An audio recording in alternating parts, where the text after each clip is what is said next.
Good morning, good morning. Good morning, good morning. Not sure if y'all know that former Prince Andrew was arrested and detained for suspicion from the Epstein files. Let's just say that. You need to go ahead and chime on in.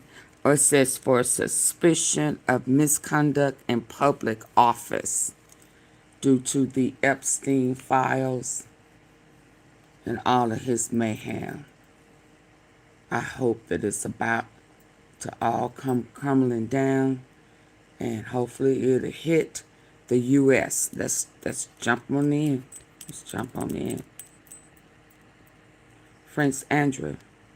Out of London, Andrew Mountbatten Windsor, the former. And we have some breaking news, some stunning news out of London. Andrew Mountbatten Windsor, the former Prince Andrew, has been arrested, presumably in connection with his relationship with Jeffrey Epstein. We're going to go straight to our foreign correspondent, James Longman. Hi, George. Yes, extraordinary news out of the UK this morning. The former Prince Andrew Mountbatten Windsor, has this morning been arrested on the Sandringham estate where he was living after having been removed, of course, from the home he was living in Windsor. The Thames Valley Police, the police here in the UK, put out a statement. They haven't named him specifically, but they are saying a man in his 60s has been arrested.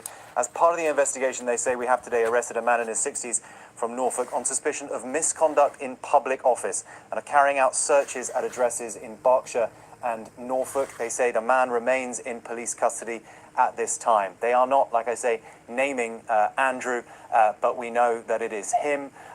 This pertains to emails, we believe, that were published recently in the most recent Epstein files published by the Department of Justice, which seem to suggest, they allege that Andrew was forwarding emails to Jeffrey Epstein whilst he was trade envoy here in the UK. Now, as a public official, that is misconduct. That is what the police are alleging. That's the charges that they presumably are bringing to him if they do indeed charge him. He is under arrest and remains in custody for that. We will wait and see what further details they are yet to give us. But, you know, as trade envoy, he spent more than 10 years traveling around the world on behalf of the British government to kind of foment relationships with other countries to better Britain's kind of economic outlook, if you like. That was seen as a member of the royal family could do this. You know, his status would provide Britain with that kind of heft on the world stage. But the emails from the Department of Justice suggest that when he was in these conversations in places like Singapore, Hong Kong, I've got a list here in front of me of other countries that he went to, he would then have these kind of confidential documents in these emails, and then it looks like he was forwarding them on to Jeffrey Epstein, another one here from Vietnam, another from China. So if you look at the date on some of these emails as well, that is what is interesting. One of them here in front of me from 2010. Of course, that's well after Jeffrey Epstein had already faced charges for soliciting sex from a minor. So that goes to the heart of this entire issue around Andrew and Epstein. The relationship that he had with that convicted sex offender went far beyond the time which he said that he had broken all contact with him. People at home might remember the disastrous interview he gave in 2019 to the BBC, where he said that he had traveled to the United States, to New York, to sever his ties with Jeffrey Epstein, that he was there to basically explain to him that he no longer wanted to be in communication with him. These emails from the Department of Justice suggest that that was not true, that he basically lied about his relationship with Jeffrey Epstein in that interview. He has always denied, we should say, any wrongdoing when it comes to the allegations about sex trafficking. Virginia Giuffre, of course, the individual who alleged that she was sex trafficked by Epstein for sex with Andrew, he has denied that strenuously. We haven't had comment from him or the palace on these latest allegations about emails to Jeffrey Epstein in his position as trade envoy, but one imagines that at some point today Buckingham Palace will have to release some kind of statement. They are yet to comment. But we are in the extraordinary situation where the brother of the king has been arrested. To my mind, that has never happened in the modern history of the royal family. Certainly, this has shaken this country. It's been a long time coming. I think many people would look at this and say, Andrew may should have faced justice a long time ago. Many others will say, well, this is a shock today to find that he's been arrested in this way. It was shocking to all of us, no question about that, James. Let me bring that to Robert Jobson, our royal contributor. James just said it, to his memory, it's never happened in the modern royal family. Do you have any sense that anything like this has ever happened before? No, they've just had minor road traffic incidents that Princess Anne was arrested over a dog. No, this is truly historic. This is seismic, George. I mean, this has serious implications for the monarchy in this country. The reality is this man still is in line to the succession. But for a moment of quirk of fate, he could have been the man who was the king. This is really, shocking beyond belief. The police on royal estates, the fact that on his 66th birthday, no less, he's been arrested. Today is his birthday. You have to give a report be interviewed under caution, so that this is now getting to a very serious stage. This, of course, is nothing to do with the Epstein and the sex trafficking side of things. This is purely to do with the envoy. Right, and releasing this sensitive, classified information. Forgive me if this is an uninformed question, but could something like this happen without the acquiescence of the Queen?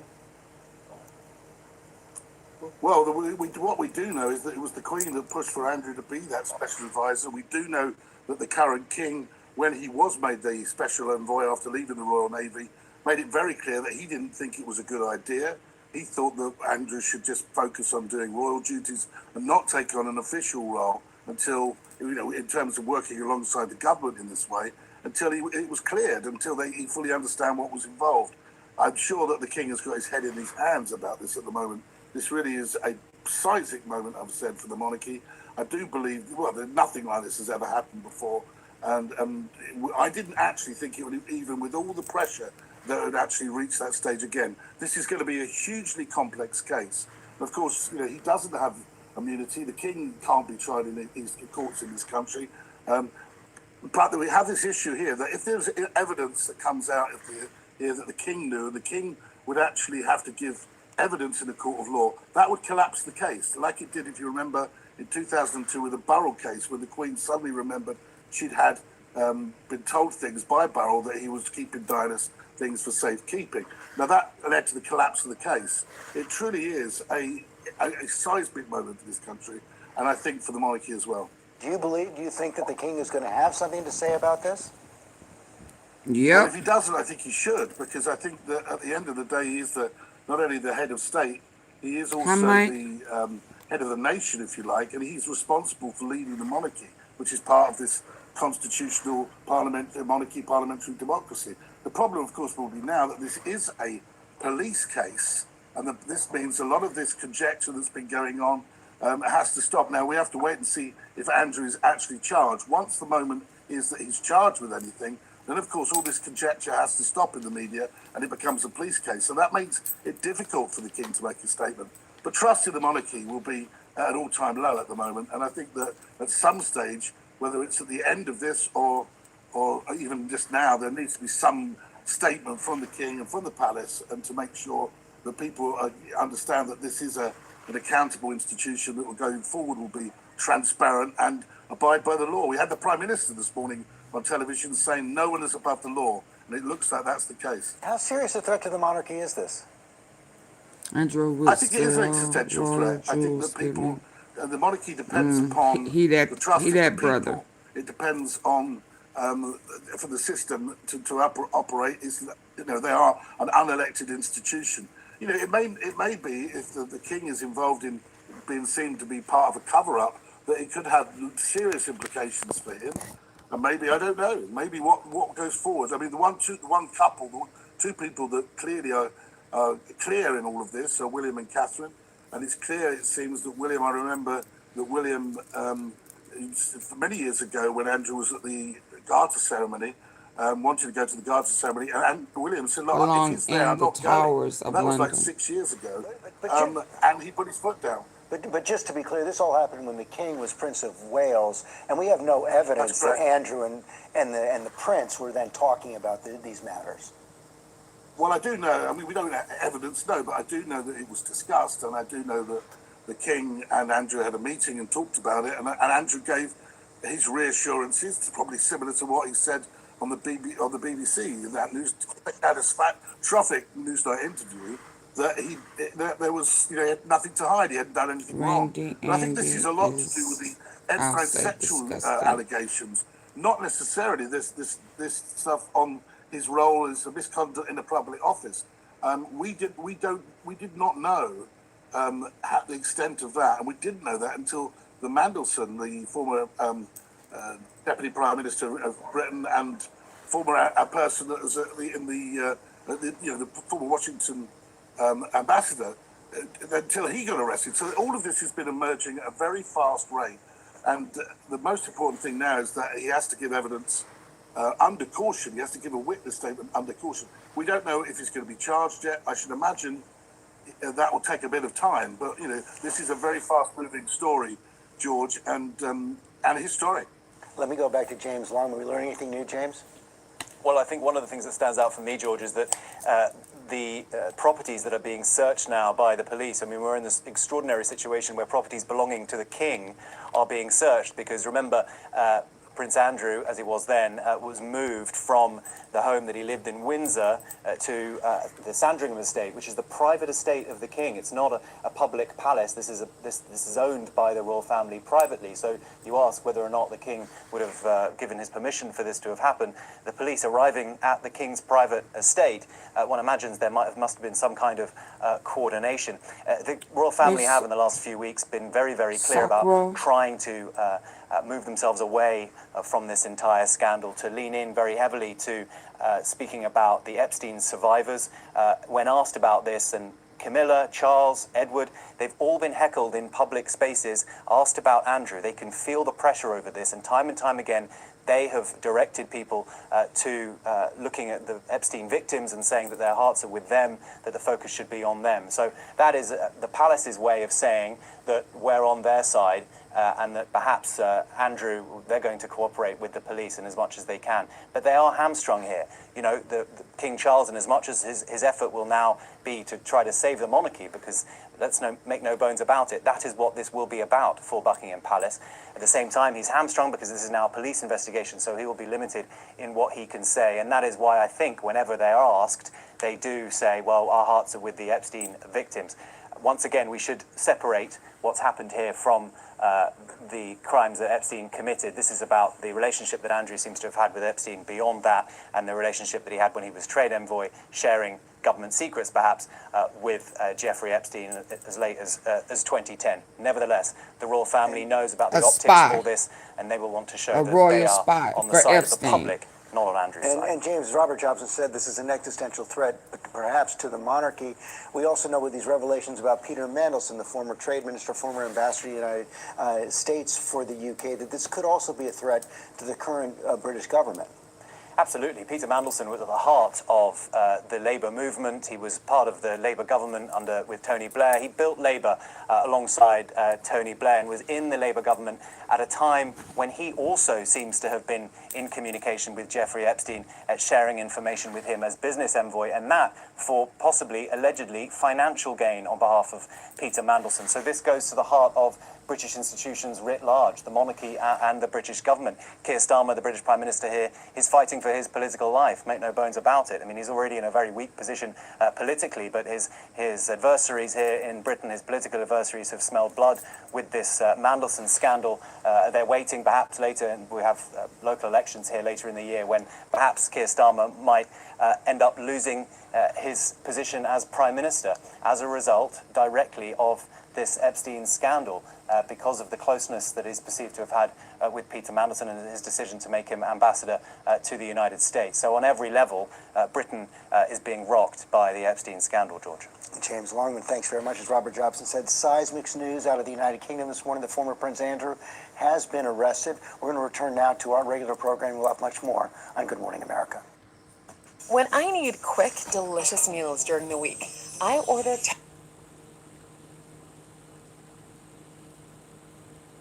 I think the king has spoken earlier. Let's go to the king.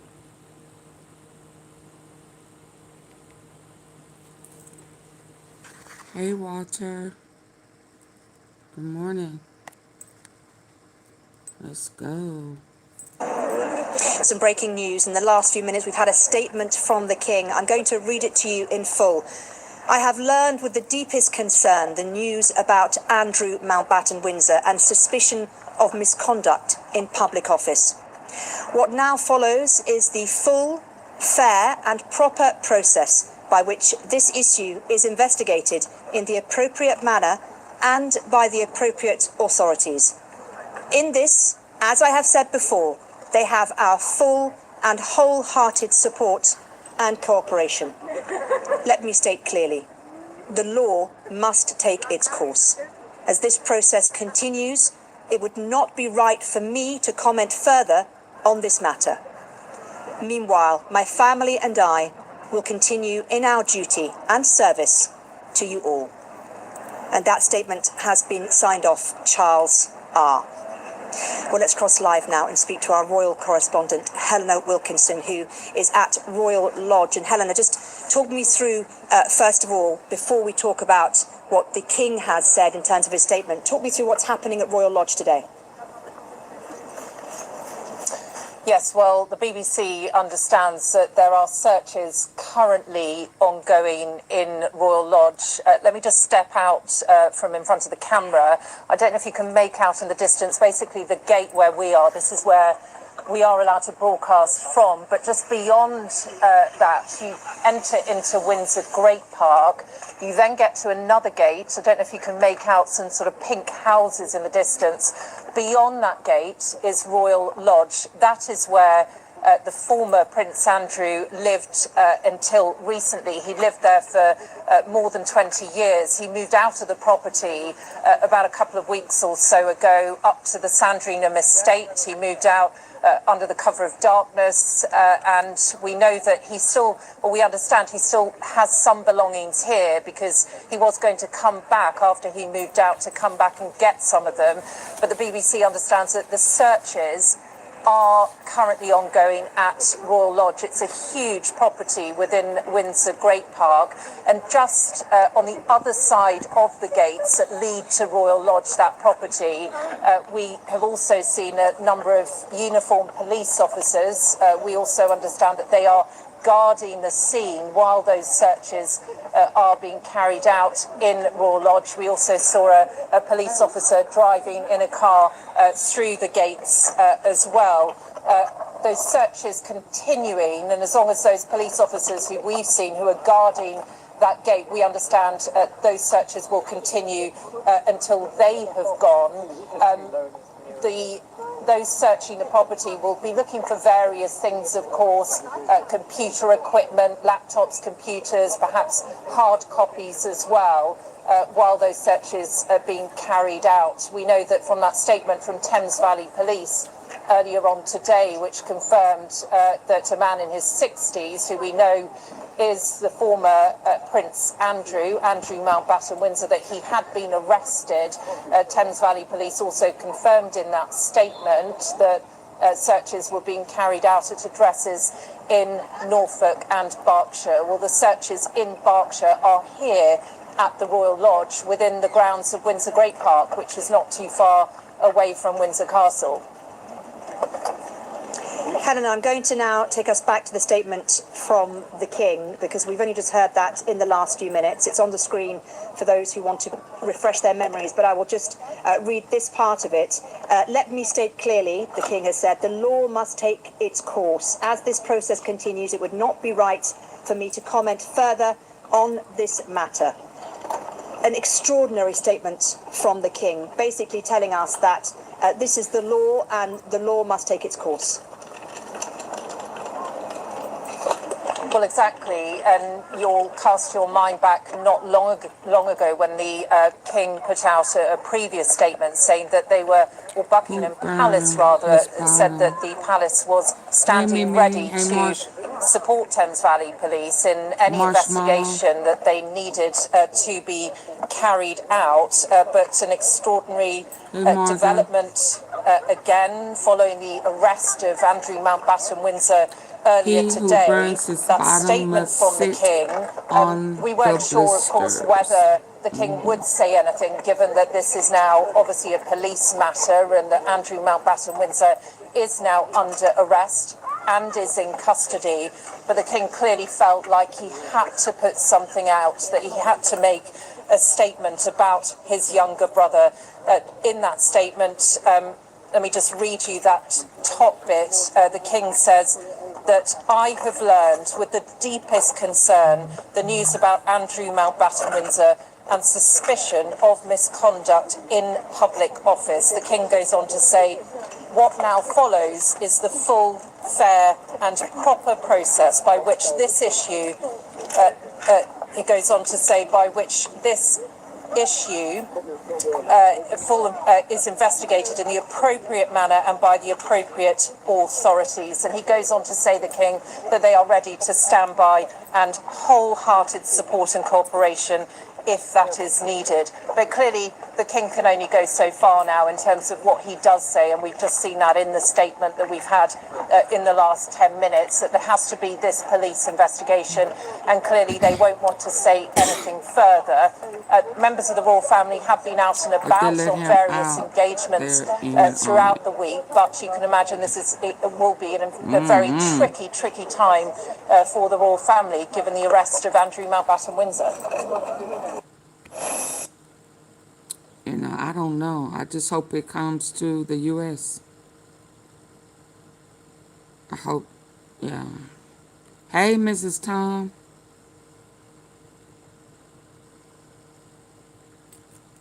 They said, yeah. So he was doing illegal stuff. That's what, well, all of it is illegal. Hi, I'm John Walsh. A case. Donald Trump's problem with trying to be an. Not yet.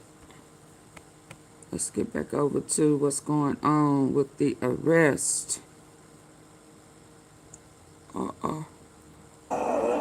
Some breaking news in the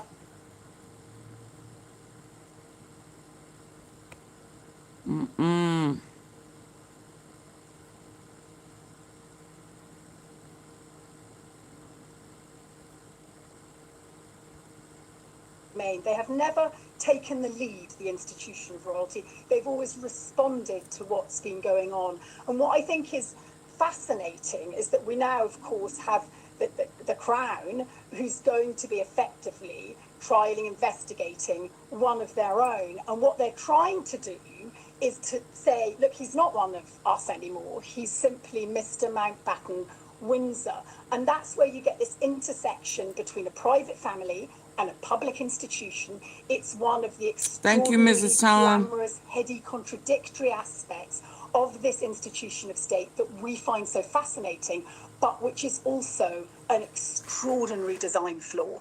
Andrew's relationship with convicted sex offender Epstein has dogged him for years, ever since a photo of him emerged with his arm around the young Virginia Roberts, who became Virginia Giuffre. She said she was trafficked by Epstein and forced to have sex with the then prince, something he's denied on many occasions. Miss Giuffre took her own life last year. It's understood Andrew's arrest relates to documents linked to his time as trade envoy, but her family said in a statement today that their hearts have been lifted at the news that no one is above the law, not even royalty.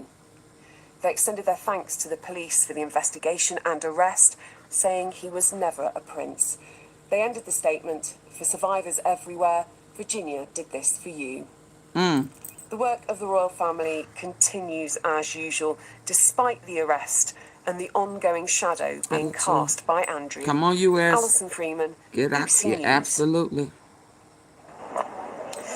Well, let's cross live now and speak to our correspondent Zoe O'Brien, who joins me live from the BBC newsroom. And Zoe, a lot has happened since 8 o'clock this morning, so it might be helpful at this point just to remind audiences exactly where we are and what we know so far about the arrest of Andrew Mountbatten Windsor. Absolutely. Well, what we know that this afternoon is those searches continue. Now, they're taking place in Berkshire and, of course, at Sandringham.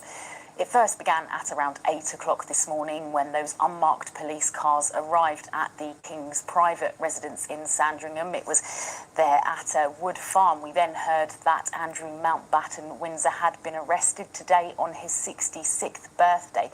And if we rewind a few days, we can get a Behind grasp of just kind bars. of how Happy rapidly this birthday. investigation that's been started by Behind bars. Thames Valley Police has moved. It's moved at pace. We only heard on Monday from the force. They confirmed then that they're assessing suggestions that the King's brother had shared confidential reports and that they were looking at whether or not essentially misconduct in public office had taken place. Fast forward 4 days this morning and Andrew Mountbatten Windsor was arrested. Now we can see my colleagues on the ground both in Berkshire and in Sandringham telling us that those searches are continuing to take place. Now of course they're quite far away. These are vast properties, but they say that cars are coming and going. Now what we believe officers will be looking for as they search those properties would be any form of correspondence, so a device, a laptop, a mobile phone, something that somebody can communicate on. We believe, and the police haven't said, we have to say, the police haven't made available the grounds on which they've made this arrest, but they have said that it's on suspicion of misconduct in public office. Now, we believe it relates, of course, to the Epstein files, those 3.5 million files which were released by the US Department of Justice some weeks back. Of course, people have spent a lot of time going through those. Hi, Jonathan Rumi here. Pray with me for just a few seconds from the book of Joel. Yet even now, wrote to a number of police forces offering them information. He said new information has been offered. He hasn't given us any examples of what that information is, but he says that it is new information. Now, a number of police forces here in the UK have confirmed that they are acting after the release of those files. We know that the Met Police, of course, carried out searches of Lord Mandelson's properties. We've also heard that Thames Valley Police today investigating, and Norfolk Police are supporting them. So a number of forces now looking at these emails, and we've heard from the National Police Chiefs Council that they're setting up a national coordination group to support the smaller forces as they continue with their investigations and their lines of inquiry. Zoe O'Brien, thank you very much indeed for that, our correspondent in the newsroom who's been keeping across all of the extraordinary events of today.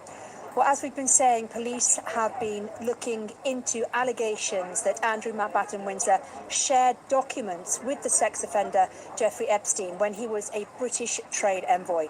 Our business editor Simon Jack has more now about what exactly is under scrutiny. From 2001 to 2011, he was, as you say, a trade envoy. Technically speaking, he was the special representative for business and trade, and it was his job to use his clout, his influence, his connections to basically open doors in the interests of UK trade and investment. And in that role, you get an inside look at what's going on in government departments, at governmental level. You talk to ministers who are on these trade missions. Now, you're not a civil servant in this role, but according to official guidance, standards of confidentiality do still apply to those trade envoys, although there is some question, given that he was appointed by the Queen, not by the government, whether those rules do apply to him. But he has always rejected any notion that he used his time as trade envoy for anything other than the UK's interests and not for personal enrichment. Well, obviously, a lot's come up in the Epstein files, and we should just say that being mentioned in the Epstein files is not in itself any indication of wrongdoing. But he does appear to have shared his itinerary on trade missions to Southeast Asia. He talked about investment opportunities in Afghanistan around gold and around uranium. And there were also comments about what was going on at the Bank RBS, at Aston Martin. Now, that may or may not have been in his role as trade envoy. But clearly, concerns are raised that he's rather than the interest of the UK, he's sharing that with people in Jeffrey Epstein's network, and that could have been used potentially for financial gain for others. As I say, there was also a Treasury briefing on the Icelandic banking crisis that was also apparently shared with Jeffrey Epstein's wider network. As we said, consistently, he denies any wrongdoing, but that is part, at least, of the investigation into whether of misconduct in a public office, which is a very broad thing and could include a lot of things. This is one of the ones under consideration. That was our business editor, Simon Jack, there talking a little bit earlier about the ins and outs of the role that Andrew Mountbatten Windsor had previously as trade envoy and what they mean in terms of those Epstein They always files. blaming other So people let's talk a little bit more instead about of who what need has to be happened, the blamed. extraordinary It's events today and what they mean so disturbing. constitutionally for this country moving forward. I'm joined now by Robert Hazel, who is Professor of Government They would have to bring in and somebody's the name that Constitution has not at the been mentioned Constitution at Unit all. at University College London. Thank you so much for joining us, Robert. It's good to have you on the show. Let me just ask you first and foremost, Marga, the brother of the king, the eighth this in is not line to the what throne, has now this live is been about. Go arrested on somewhere else where suspicion they of talking misconduct in about public the office. Island What does that mean Boys or Trump. constitutionally? Go, get out. Well, at one level, not a great deal. Yeah, you coming in on Because he's something an ordinary else, citizen, and it's like the rest disturbing. of us. So he has the same rights and responsibilities under the law as any other citizen. But on another level, because he is the brother of the king and a member of the royal family, albeit no longer a working royal, Bye. clearly it has great political importance. Constitutionally, I'm not sure that it does. And the palace, I feel, so far has not put a foot wrong in terms of their response to this. VM, The king hello, put good out morning. a short statement, you will remember, about 10 days ago, in which he said that the palace stood ready to, in effect, assist the police and any other authorities with any of their inquiries. So there's no cover-up. Try to create a ruckus, They're not trying to yeah. hide anything. And if It's too there are early any for that. emails in the possession of the palace or any other royal household that might be relevant, they will be disclosed. And the king, in effect, reinforced that statement today when he put out the statement this morning saying the law must take its course. Let's talk a little bit about precedents. Has this ever happened before, this kind of thing? Well, there was a less serious offence about 25 years ago when Princess Anne, now the Princess Royal, was charged under the Dangerous Dogs Act because her dog had got loose in Windsor Great Park when she was taking it for a walk together with her husband, and unfortunately it bit 2 children quite severely. And she at the time was prosecuted for an offence under the Dangerous Dogs Act, and she appeared before Slough Magistrates Court, where she pleaded guilty, and she was fined £500 and ordered to pay £250 compensation. So that's the most recent episode, apart from things like driving offences, that I can think of in relation to a senior member of the royal family. But the royal family, over the years and the decades, has had its ups and downs. There's no doubt that this is a very serious downer, but I do think some people commenting on it have exaggerated its importance. They've been trying to talk it up as a real crisis for the monarchy. Why do you say that? Sorry, why do you not think it's a crisis then? Why do you not think it's a crisis for the institution of the monarchy? Because I think the public are perfectly capable of distinguishing between their attitude to an individual and their attitude to the institution. If you look at the opinion polls, the ones I can remember date from a couple of months ago, when the public were asked about their attitude to Prince Andrew as he then was, and the attitude was very strongly negative. From memory, a rating of minus 92%. You can't get much lower than that. And in the same poll, they were asked about their attitude to the monarchy, and their support for the monarchy was still very strong and stable at ratings of 60% or more. So, as I say, I don't think it necessarily calls into question or damages the monarchy as an institution. People are not stupid. They can distinguish between the individual and the institution. It's really important at this point to underline the fact that an arrest is absolutely not an indication of guilt. But moving forward, however this ends up, there will be pressure, won't there, from some quarters to remove Andrew Mountbatten Windsor from his position as 8th in line to the throne. How complicated a process would that be? That's really complicated because it will require legislation, not merely by the British Parliament at Westminster, but by the other 14 countries around the world where King Charles is currently their head of state, countries known as the realms, countries like Australia, Canada, Jamaica, New Zealand, Papua New Guinea, half a dozen islands in the Caribbean. And the last time we were involved with them in changing the line of succession was in, from memory, 2011 to 2013, when we changed the law of succession to make it gender neutral. Now, it took 2 years to get everyone's ducks in a row. I really don't think either the British government or the governments of those other 14 countries want to spend 2 years trying to do that. It would be a complete waste of everyone's time.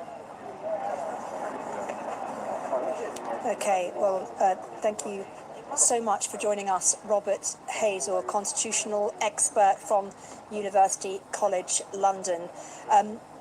In the wake of Andrew's arrest this morning, the former Prime Minister, Gordon Brown, has told BBC News he submitted a 5-page letter to several UK police forces, including the Met and Sussex Police and Thames Valley Police, providing new and additional information from the Epstein files. Our correspondent, Chichi Azundu, has more on this update.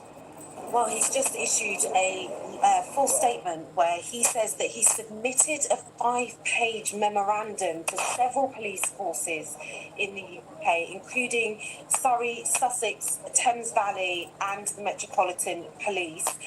He says that this memorandum provides new and additional information to that which I submitted last week to the Met, Essex and Thames Valley Police Forces, where I expressed my concern that we could secure justice for trafficked girls and women. So the former Prime Minister Gordon Brown, so they say it's not about the Epstein files, but several police forces it's included. In the UK regarding what he's found within the Epstein files.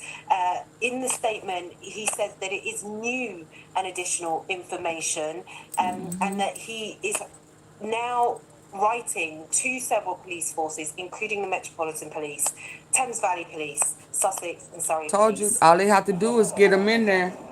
Well, that update from Chichi Azundu on the former Prime Minister Gordon Brown and what he has been saying today to the BBC.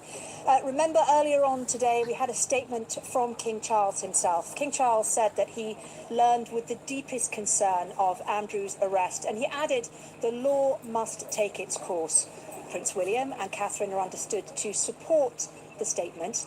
Katie Nicholl is the royal correspondent at Vanity Fair, and she says that she joined me earlier to discuss the King's statement. We're expecting to see the King later on today on engagements. We know that the Princess Royal is out. We know that Prince William was out yesterday advocating Mental Health Awareness Week. And of course there is that constant, I suppose, concern for them. Are we going to be asked, as Prince William was when he was overseas recently, about Fergie's what is now ex-husband known at the palace? Perhaps an understatement that it is known as the Andrew problem. It has been a problem for decades now. But I think there is a sense when you look at this. He was stripped of his title in the courts. I mean, the royal courts. That's the family inheritance. I mean, the family position. Now, the police has picked him up and charged him with suspicion. Statement that the King just couldn't keep silent. We weren't sure we were going to get a statement. But see, this is the King right here. We have done. People want a response. I think but it's those pictures with Virginia Giuffre. Mantra that the late Queen had, never complain, plus never emails explain, about being a spy. That's not going to be enough for people. We're in a different era. We're in a different generation. The King's shown in many ways to be transparent, particularly with his That's why they don't want them other but I think there needs to 3,000, be greater 3 transparency million. now around this. They I dirty work up suspect in there there. is probably also a sense of relief on the King's part. I was told by sources close to the King this felt like a pressure chamber, Let you me know, just move on. Hold waiting on. for this arrest to happen. They didn't know it was going to happen. They've only just learnt of it, as we have as well. So I think there is a sense that perhaps this comes as a relief. And of course, it puts the King in a position where he actually can't say anything else. He can't make any further comment because, of course, this is a police investigation. How you feeling today? And of course, it's important to underline the fact this is a police investigation and that Andrew Mountbatten Windsor denies all wrongdoing. And being arrested doesn't mean a person is guilty. But How you given feeling? all that, this is still going to hit the royal family hard. Talk me through the next steps, you think, in terms of...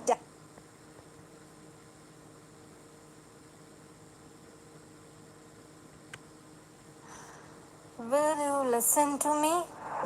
I was only 5 years old. Our next guest has a long history with the royal family. Piers Morgan has met Andrew, knows his ex-wife Fergie, and their daughter as well. He joins us now on the phone. Hey, Piers, did you ever think it would come to this? Do you know, I was beginning to fear it might, but when it actually happened... You got some garlic it's cloves? An absolute bombshell. I mean, to put this in context, there has been no member of the royal family arrested in my lifetime. I'm 60 years old. If you have to go back centuries to the last time that a member of the British royal family was arrested. And this is a serious matter. If he is convicted of misconduct in public office, then the vast majority of people that receive that kind of conviction end up with a prison sentence, and the maximum sentence is life imprisonment. And this is the King's brother who remains eighth in line to the throne. So this is, like I say, an absolute bombshell. Not completely surprising, because I think the tone of the King's statement last week clearly opened the door for the police to make a move. So Piers, just to be clear for us that don't understand, even though his royal titles were taken away, even though he was kicked out of the palace, and all the estate, he's not receiving a salary from the government, from the people anymore, he still remains in the line of succession? Yeah, I know it sounds preposterous, but that is the current state of play. Now, I think it's very fanciful that he would ever accede to the throne under any circumstances, and I think increasingly that is going to be ruled out anyway by the sequence of events. But I think it's important to clarify here that the arrest is not in connection with anything to do with the sex scandal involving Epstein.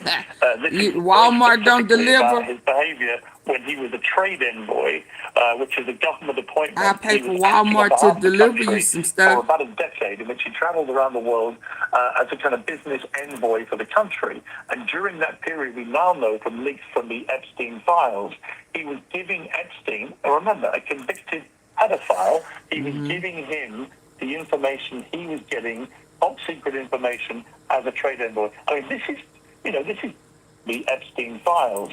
He was giving Epstein, remember, a convicted pedophile, he was giving him the information he was getting, top secret behavior when he was a trade envoy, which is a government appointment. He was acting on behalf of the country for about a decade, in which he traveled around the world as a kind of business envoy for the country. And during that period, we now know from leaks from the Epstein files, he was giving Epstein, remember, a convicted pedophile, he was giving him the information he was getting, top secret information, as a trade envoy. I mean, this is treacherous, treasonous behavior by a man who is the brother of the king of this country now.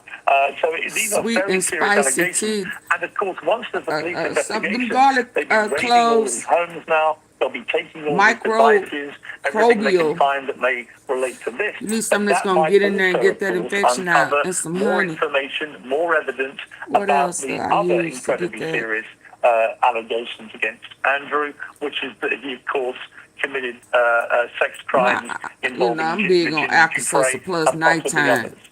You know, you're saying With a this very is, little amount of water. he's charged with misconduct in public office. You're saying that carries a maximum sentence of life imprisonment. I mean, what kind of top secret info is he sharing olive with oregano. Jeffrey Epstein?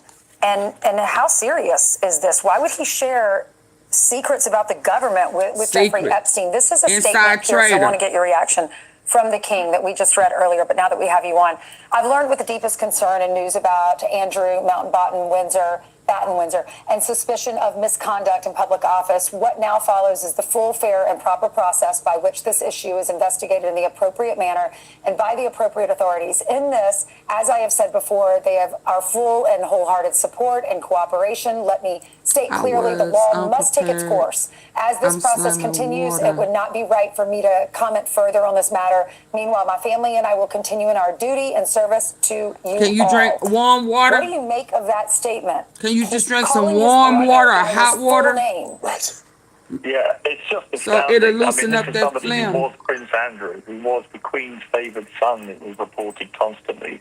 And there are going to be very difficult questions for the Queen. You know, you've got to remember, the Queen stepped in and paid over $12 million, it is reported, to Virginia Giuffre to settle that case. You see dandruff, when girl. he was then Prince Andrew.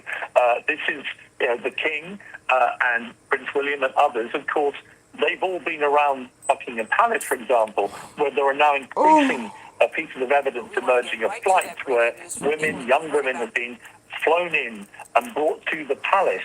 Who knew what, where, and when? You know, it's increasingly likely, I would say, that other senior members of the royal family are going to have to also be interviewed by the police. So this might just be the tipping point of a gigantic scandal, which represents, I would argue, an existential threat to the monarchy. A political dead man walking. I mean, and it's all centered around what happened with Lord Mandelson and the short version of that scandal. Serious. Wow, so Pierce, let's talk about the government.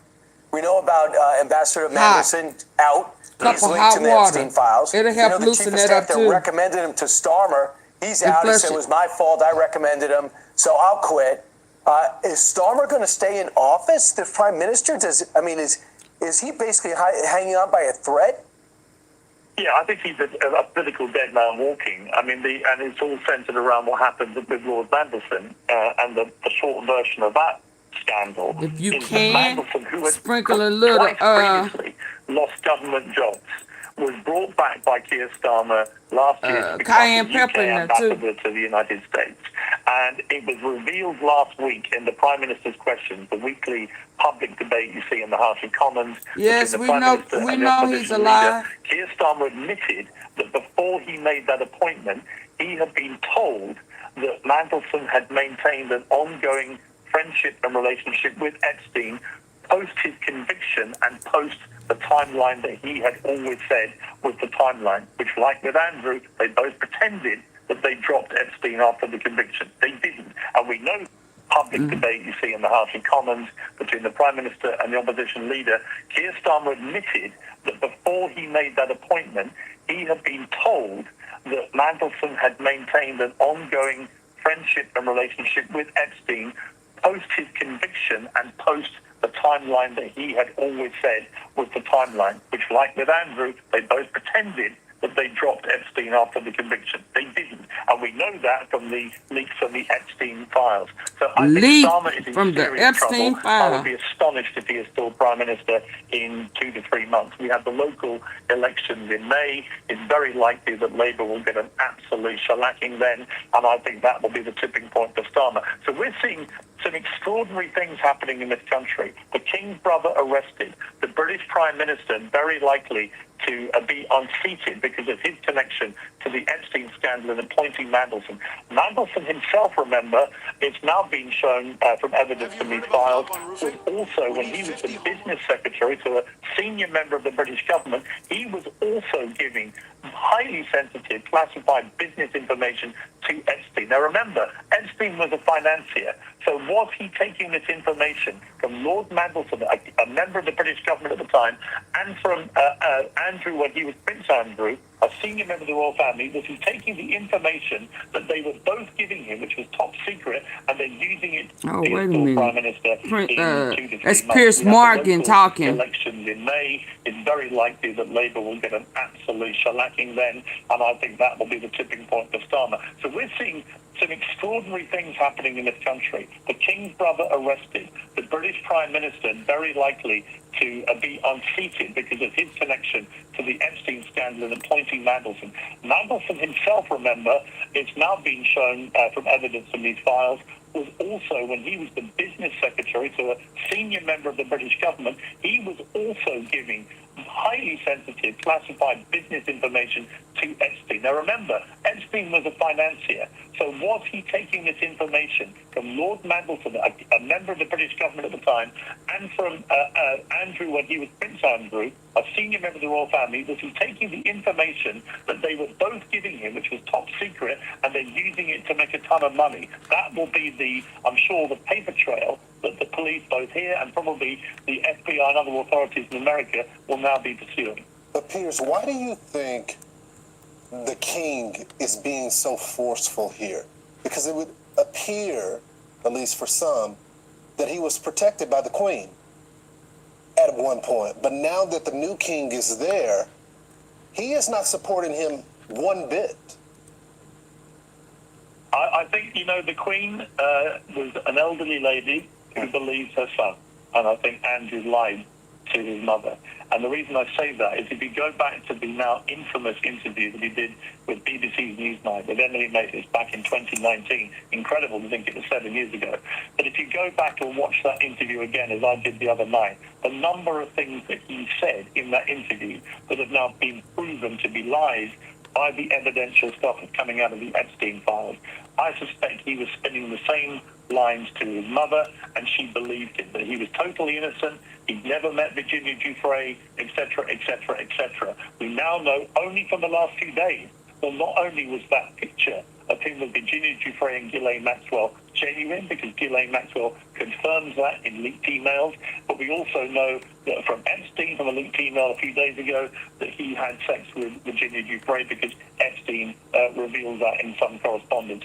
So all the statements that Andrew made in that interview have now been proven to be lies, and I think that he spun the same lies to his mother. But King Charles has seen that these were lies, realizes that Andrew was lying, realized the severity of this scandal and the potential danger to the monarchy itself. Ainsley and I, we've done a lot of stuff together in the UK, of big royal events, from coronations to funerals in the last few years. And previously we will have all covered things like the death of Princess Diana. These are huge seismic moments in the royal family's history. I have never seen a bigger threat to the future of the monarchy than what is unfurling right now. That is incredible. A lot of people, as you know, Piers, I love to cover the royal family, and loved working with you over there during some of these events. But not everybody in America is that into the royal family, like you and I might be, right?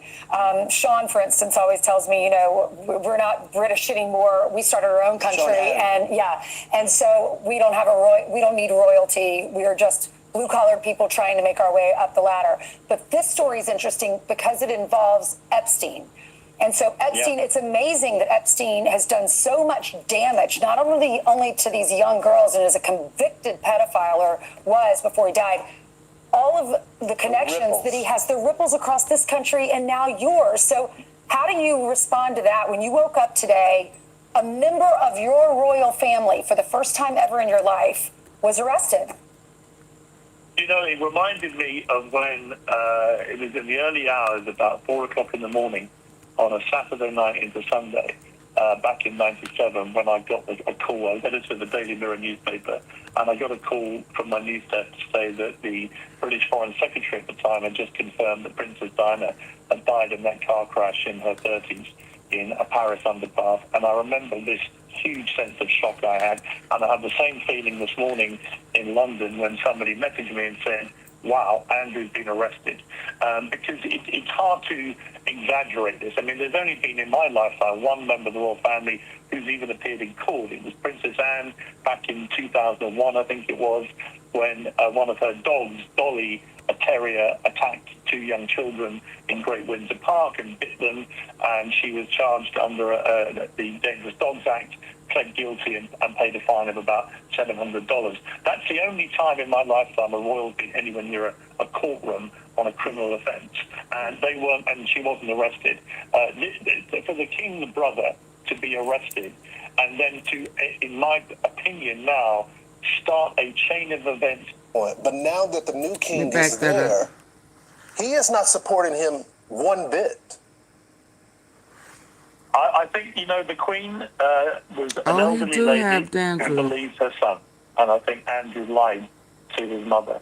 And the reason I say that is if you go back to the now infamous interview that he did with BBC's Newsnight with Emily Maitlis back in 2019, incredible to think it was 7 years ago. But if you go back and watch that interview again, as I did the other night, the number of things that he said in that interview that have now been proven to be lies by the evidential stuff that's coming out of the Epstein files, I suspect he was spinning the same lines to his mother, and she believed him, that he was totally innocent, he'd never met Virginia Giuffre, etc., etc., etc. We now know only from the last few days, well, not only was that picture of him with Virginia Giuffre and Ghislaine Maxwell genuine, because Ghislaine Maxwell confirms that in leaked emails, but we also know that from Epstein, from a leaked email a few days ago, that he had sex with Virginia Giuffre, because Epstein reveals that in some correspondence. So all the statements that Andrew made in that interview have now been genuine, because Ghislaine Maxwell confirms that in leaked emails, but we also know that from Epstein, from a leaked email a few days ago, that he had sex with Virginia Giuffre, a landslide of arrest. reveals that in some correspondence. So all the statements that Andrew made in that interview have now been proven to be lies, and I think that he spun the same lies to his mother. But King Charles has seen that these were lies, realizes that Andrew was lying, realized the severity of this scandal and the potential danger to the monarchy itself. Ainsley and I, we've done a lot of stuff together in the UK, of big royal events, from coronations to funerals in the last few years. And previously we would have all covered things like the death of Princess Diana. These are huge seismic moments in the royal family's history. I have never seen a bigger threat to the future of the monarchy than what is unfurling right now. That is incredible. A lot of people, as you know, Pierce, I love to cover the royal family, and I loved working with you over there during some of these events. But not everybody in America is that into the royal family, like you and I might be, right? Sean, for instance, always tells me, we're not British anymore. We started our own country, and so we don't have we don't need royalty. We are just blue-collar people trying to make our way up the ladder. But this story is interesting because it involves Epstein.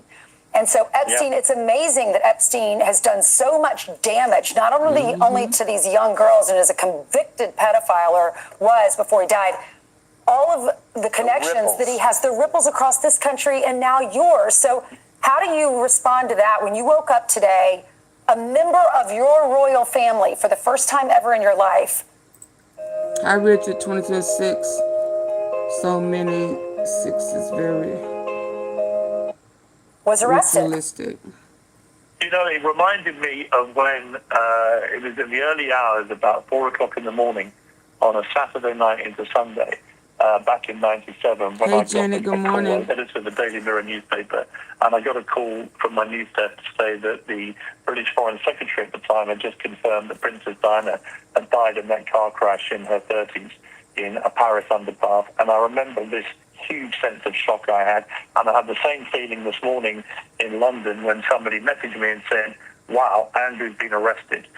Because it's hard to exaggerate this. I mean, there's only been in my lifetime one member of the royal family who's even appeared in court. It was Princess Anne back in 2001, I think it was, when one of her dogs, Dolly, a terrier, attacked 2 young children in Great Windsor Park and bit them, and she was charged under the Dangerous Dogs Act, pled guilty and paid a fine of about $700. That's the only time in my lifetime a royal beat anyone near a courtroom on a criminal offence, and she wasn't arrested. For the king's brother to be arrested, and then to, in my opinion now, start a chain of events rolling which the royal family had no control over. Once the police are investigating, seizing evidence, who knows where this may go? We know that Andrew's been lying about what happened with Virginia Giuffre, and we know that there were serious allegations against him about having sex with her in the United States when she was a minor, this could get a lot more serious very quickly. Yep. Absolutely. And we'll see if you get a new government, a conservative one at that. And as Tony Blair is a member of the Border Peace here, I wonder if that's going to come up today. I'm sure he's going to look to avoid that topic. Piers Morgan, thanks so much. Appreciate you scrambling for us. Want even more Fox News on YouTube? Become a Fox News Patriot today. Click join. Let's move on. What you say? Our very first phone number I remember as a child was, oh my God, really? Oh no. That's an ugly number. I mean, easy to remember, but... Andrew Mountbatten Windsor. Well, we know that... All right, returning to our breaking news now from the United Kingdom. Andrew Mountbatten Windsor, the younger brother of the British King, has been arrested by police on suspicion of misconduct whilst in public office. We understand several police officers arrived at his residence earlier this morning. For more on this developing story, we're going to go now to Milena Veselinovic, who joins us from London. Milena, have we got you there? And can I ask you, what is the background to this story about the reports the police have arrested Andrew Mountbatten Windsor? Well, we know that the police were investigating the former Prince Andrew, now known as Andrew Mountbatten Windsor, on allegations of misconduct in public office, allegations that he had forwarded confidential information that he obtained as part of his job as Britain's trade envoy onto the late disgraced financier Jeffrey Epstein. And we also know that a number of police forces around the UK were investigating Andrew for a number of allegations as well. Now, he was arrested around 8 o'clock this morning, and it all goes back to his handling of these confidential memos. In the latest release of information from the US authorities, it is shown that Andrew, as part of his job as Britain's trade envoy, would receive reports, and some of them confidential, about the visits and the trips that he would undertake in his official capacity, that he would then forward onto Jeffrey Epstein. And one of those emails clearly shows the word confidential within it. Andrew himself saying to Jeffrey Epstein that he wanted to hear his views about the investment opportunities in Helmand province in Afghanistan, that at the time the UK taxpayers were funding the reconstruction of. And within this email it says that it is a confidential memo. Now, all of that came out in that latest batch of emails released by the US Department of Justice. It caused huge shockwaves here, and we've even heard from the UK Prime Minister this morning when he was questioned about it, saying that no one is above the law. And we also know the UK's National Crime Agency is involved in this. But this is such an unprecedented action and move. A former prince who was at one time the late Queen's favourite child, who held a number of high-profile roles within the British establishment, who gradually has had this descent, this fall from grace, because of his associations with the convicted paedophile Jeffrey Epstein. Now, he has been stripped of his royal titles by his older brother, King Charles, last year, and he's also been forced to move out of his former grace and favour home on the Windsor estate, the Royal Lodge, to Sandringham, which is another of the King's properties from where he was arrested, we understand, this morning. And this is yet another blow to really the branding of the monarchy. Now, it's important to say that the King and the Queen had released a statement just last week saying that if asked, they will cooperate with the police on this investigation, referring to Andrew simply as Mr. Mountbatten Windsor, really trying to put some distance there between him and the rest of the royal family. But truly, this is an unprecedented move in modern British history, and we are reaching out to Buckingham Palace for more comment. Yeah, Melanie, you've got to think at some point they may be forced to make some comment. This is, of course, important for our viewers who've been following this story.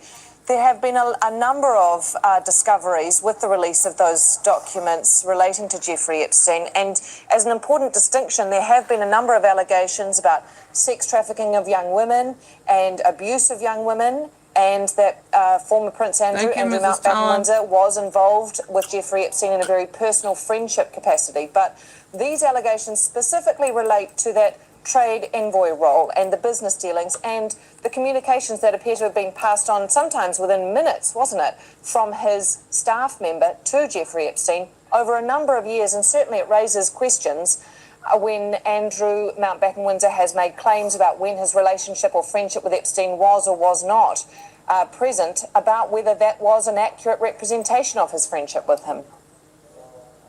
Indeed. I mean, I think it's important to say that Andrew Mountbatten Windsor has in the past denied all allegations, but it is also clear from this release of this latest batch of documents that a lot of the things that he'd been saying about when he cut off contact with Jeffrey Epstein simply weren't true. He said that he had last spoken to Jeffrey Epstein when he went to visit him in New York in 2010. This was after Jeffrey Epstein's conviction on child sex offenses, that he'd gone there to break off relations. But with this latest batch of emails, it's clear that he stayed in very close and intimate contact with him for much, much longer. In fact, there are damning emails that show that within days of Jeffrey Epstein being released from custody, Andrew emailed him saying congratulations, saying he wanted to celebrate his new life with him, even asking what is freedom like, what does freedom feel like. Now that goes absolutely against everything that Andrew had been saying in public in terms of the nature of his relationship with Jeffrey Epstein. And of course, there had been a number of allegations from the late Virginia Giuffre, who said that she had been trafficked to Prince Andrew, then known as Prince, on 3 occasions, allegations that he had denied, but he did settle a large civil suit with her, up to the tune of about £10 million, which is something like $13-14 million, without admitting liability. And there was also some questions there about who paid for that. So this is certainly a criminal case for Andrew to answer, but there are also wider questions for the royal family, because this association of Andrew Mountbatten Windsor with Jeffrey Epstein, it was happening while he was a prince. It was happening while he had an official role within the UK government as Britain's trade envoy.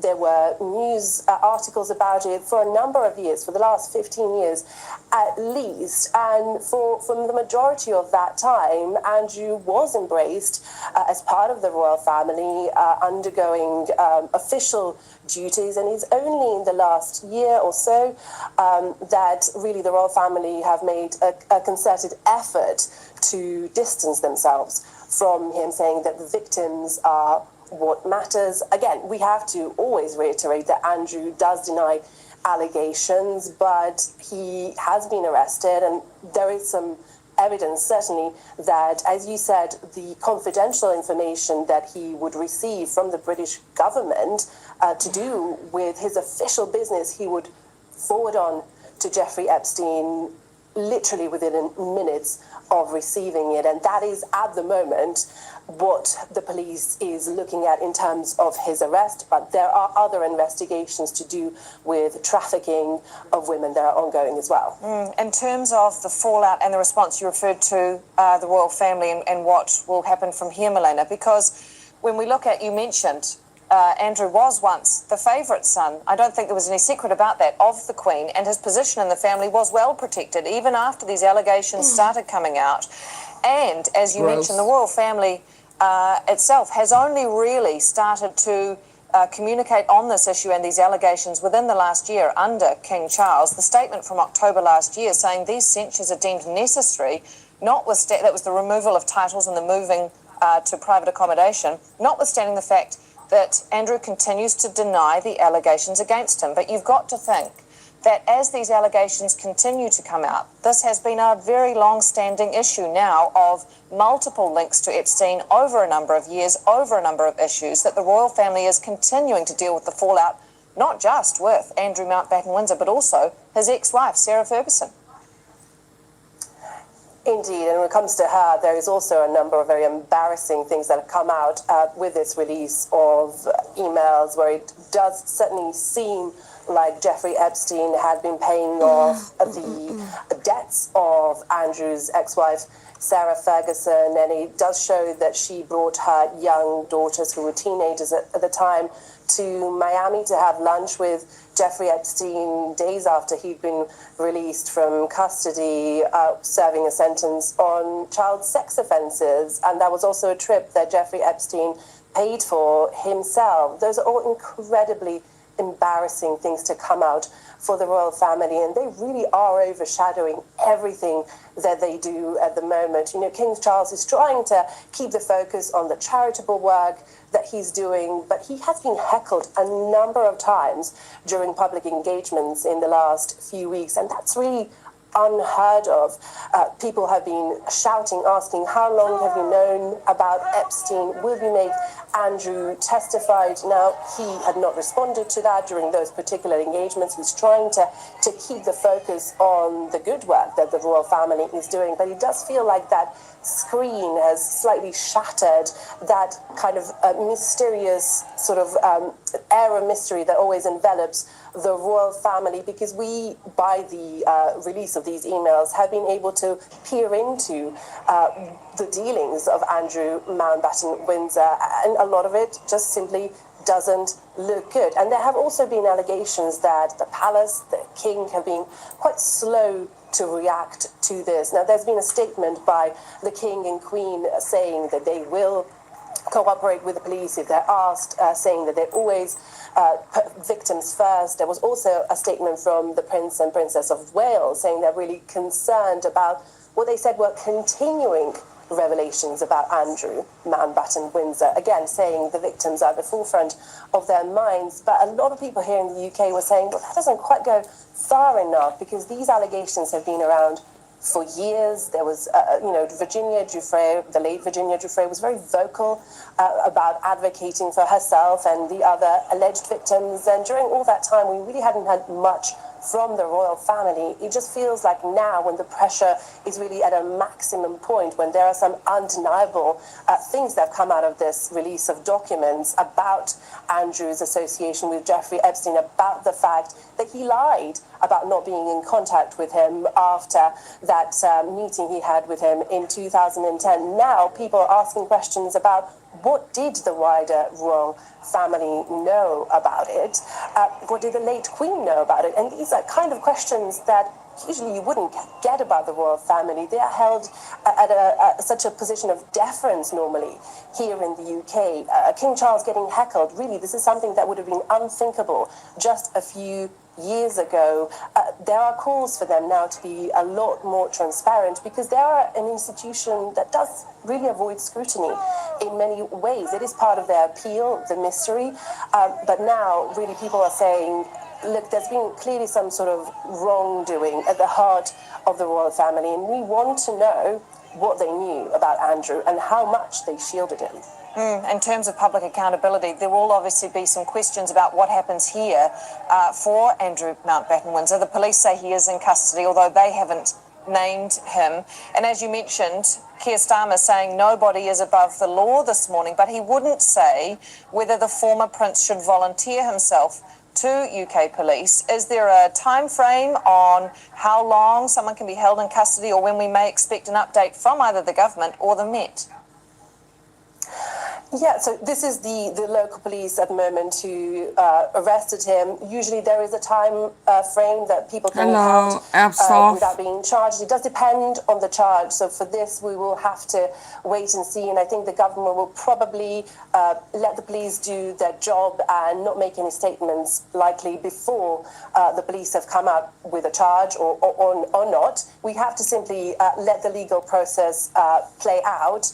But what's quite interesting is that we have heard, yes, the Prime Minister talk about this, but also a number of MPs call on Andrew to volunteer and go speak to the police. Again, something that wouldn't have happened just a few years ago. And of course, there are now calls for Andrew as well to testify in front of the US Congress about what he knew about Jeffrey Epstein. This is something that he said that he would be willing to do. But again, with this release of emails, it becomes clear that the US authorities had made a number of attempts to get Andrew to do this, and they got zero response.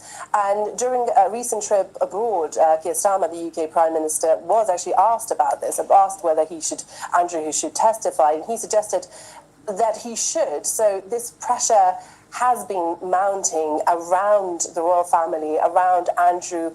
And, you know, these allegations, some of them are not new. There had been some suggestions previously, perhaps the police forces may not have allocated as many resources as they could have looking into this. But again, there are certain black and white levels of evidence at the moment that have been released by the US Department of Justice that have led to this arrest. But as I say, there's a number of other allegations and lines of inquiry that the police are looking into. Something as many as 9 different police forces are looking into Andrew Mountbatten Windsor and his actions at the moment. And again, we always have to say that he has in the past denied any allegation of wrongdoing. Milena, talk to us about the wider political fallout here, as you just briefly mentioned there, because the stability of the royal family is intrinsically linked to the stability of the institution and therefore the stability of the country, and by proxy, I guess, the stability of the government of the day.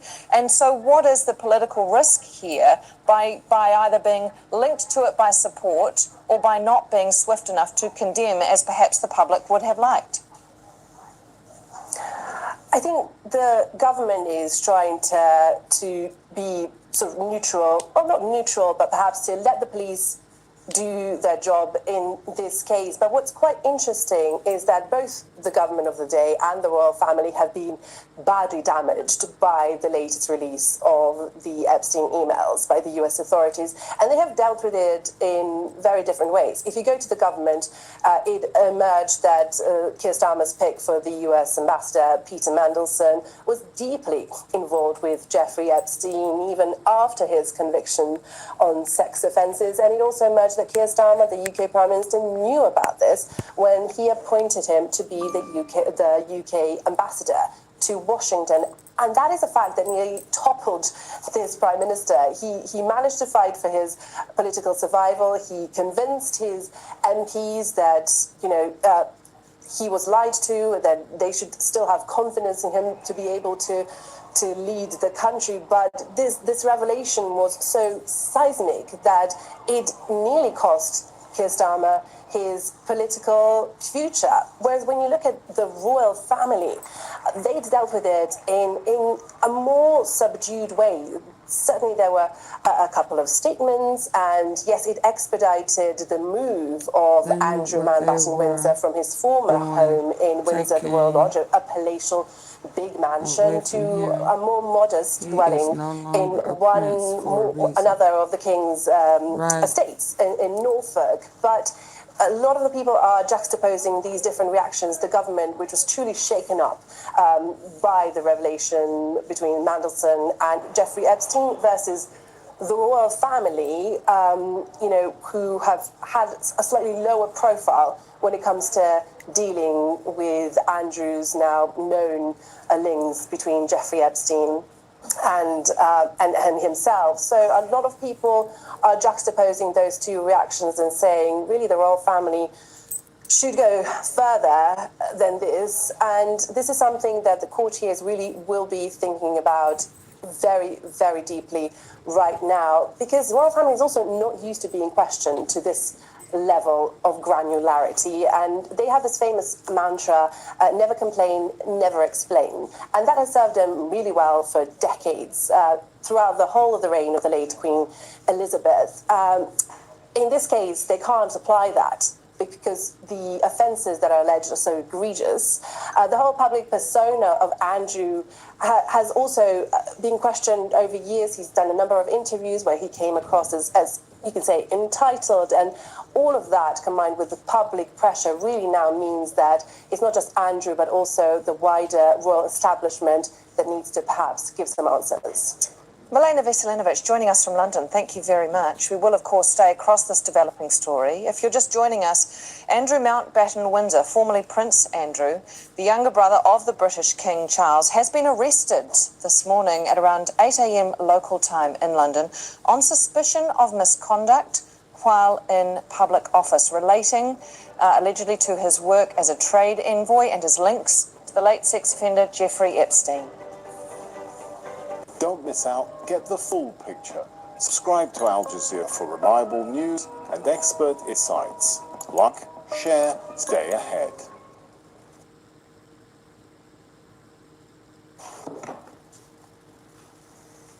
Good afternoon, everybody.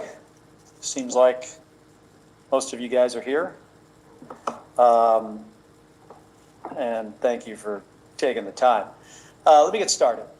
So, throughout his entire career, in business, reality TV, and politics, Donald Trump has had one and only one play: bullying his opponents into silence. He did it as a failed casino owner who bankrupted his properties and screwed over his contractors. He did it as a reality TV host known for firing people. And he's done it as president who tries every day to intimidate people with no regards for the rights or well-being of the American people. I'll say this for the guy: while he's never seemed to do much else right, for most of Donald Trump's career, bullying people has worked out for him. But not now. Because I won't let it happen. The American people won't let it happen. President Trump is trying to silence me, threatening to kill me for saying what is true. Hold on, what is this? And he sent his Secretary of Defense after me. And it's not going to work. Here's how we got here.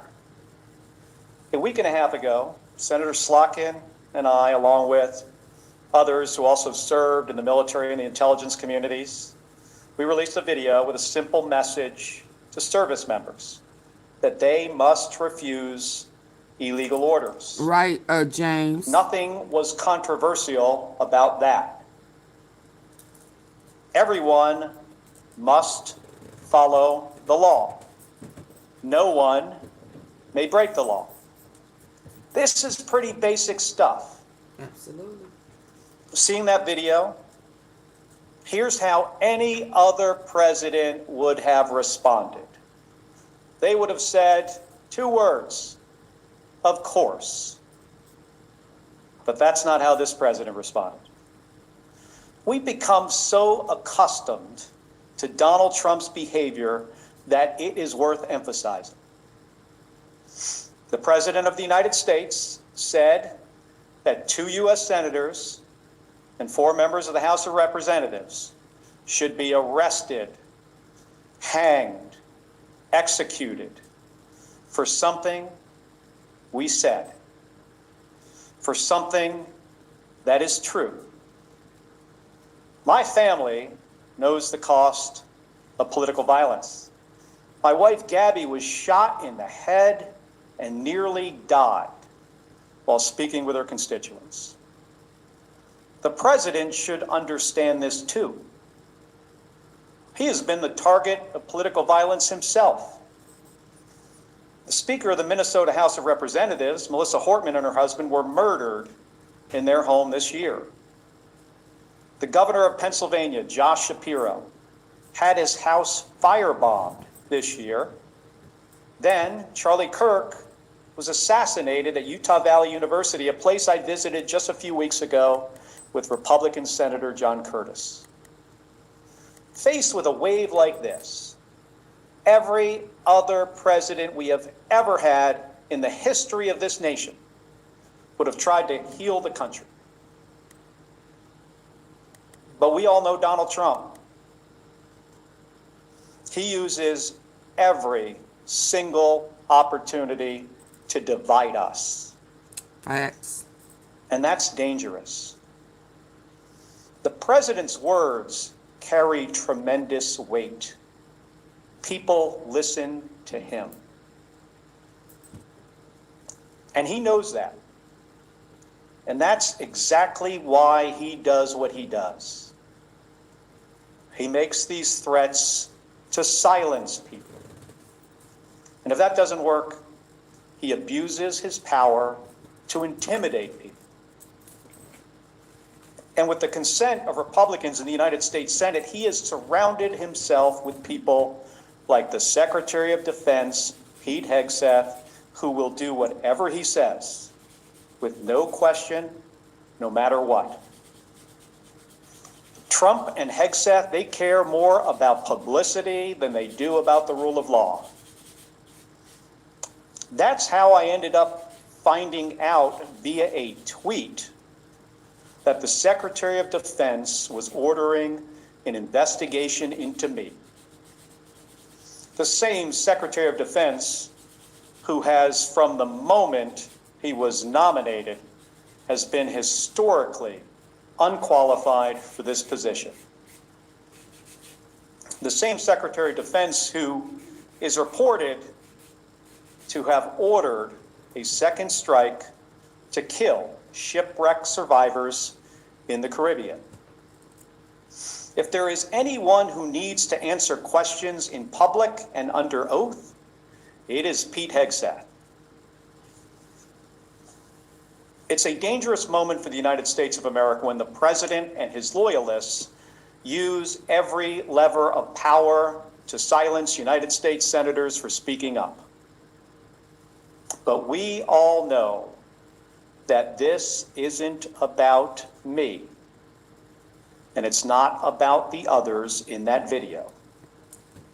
They're trying to send a message to retired service members, to government employees, to members of the military, to elected officials, and to all Americans who are thinking about speaking Ryan, up. can you explain, please? I need for y'all to hit the like button. It's 97 97 people in and only 44 likes. I need for y'all to hit the like button. This has been a singular focus of President Trump's second term. Not addressing costs, not creating jobs, intimidating people, and going after the people he views as his political opponents. He's done it to companies. No, You he's better write a hold on. check to build He's my telling phone. servicemen not to break the law. Are you talking about when they're saying not to break the law? Don't take unlawful commands? That's not their job. Their job is not to take unlawful commands. Their job is to take lawful commands. Because see, what's going to happen with your type of mindset, like just because Trump said do it, when he's out of office, who's going to take that charge? The people who did the unlawful command. They're still going to be brought up on court-martial.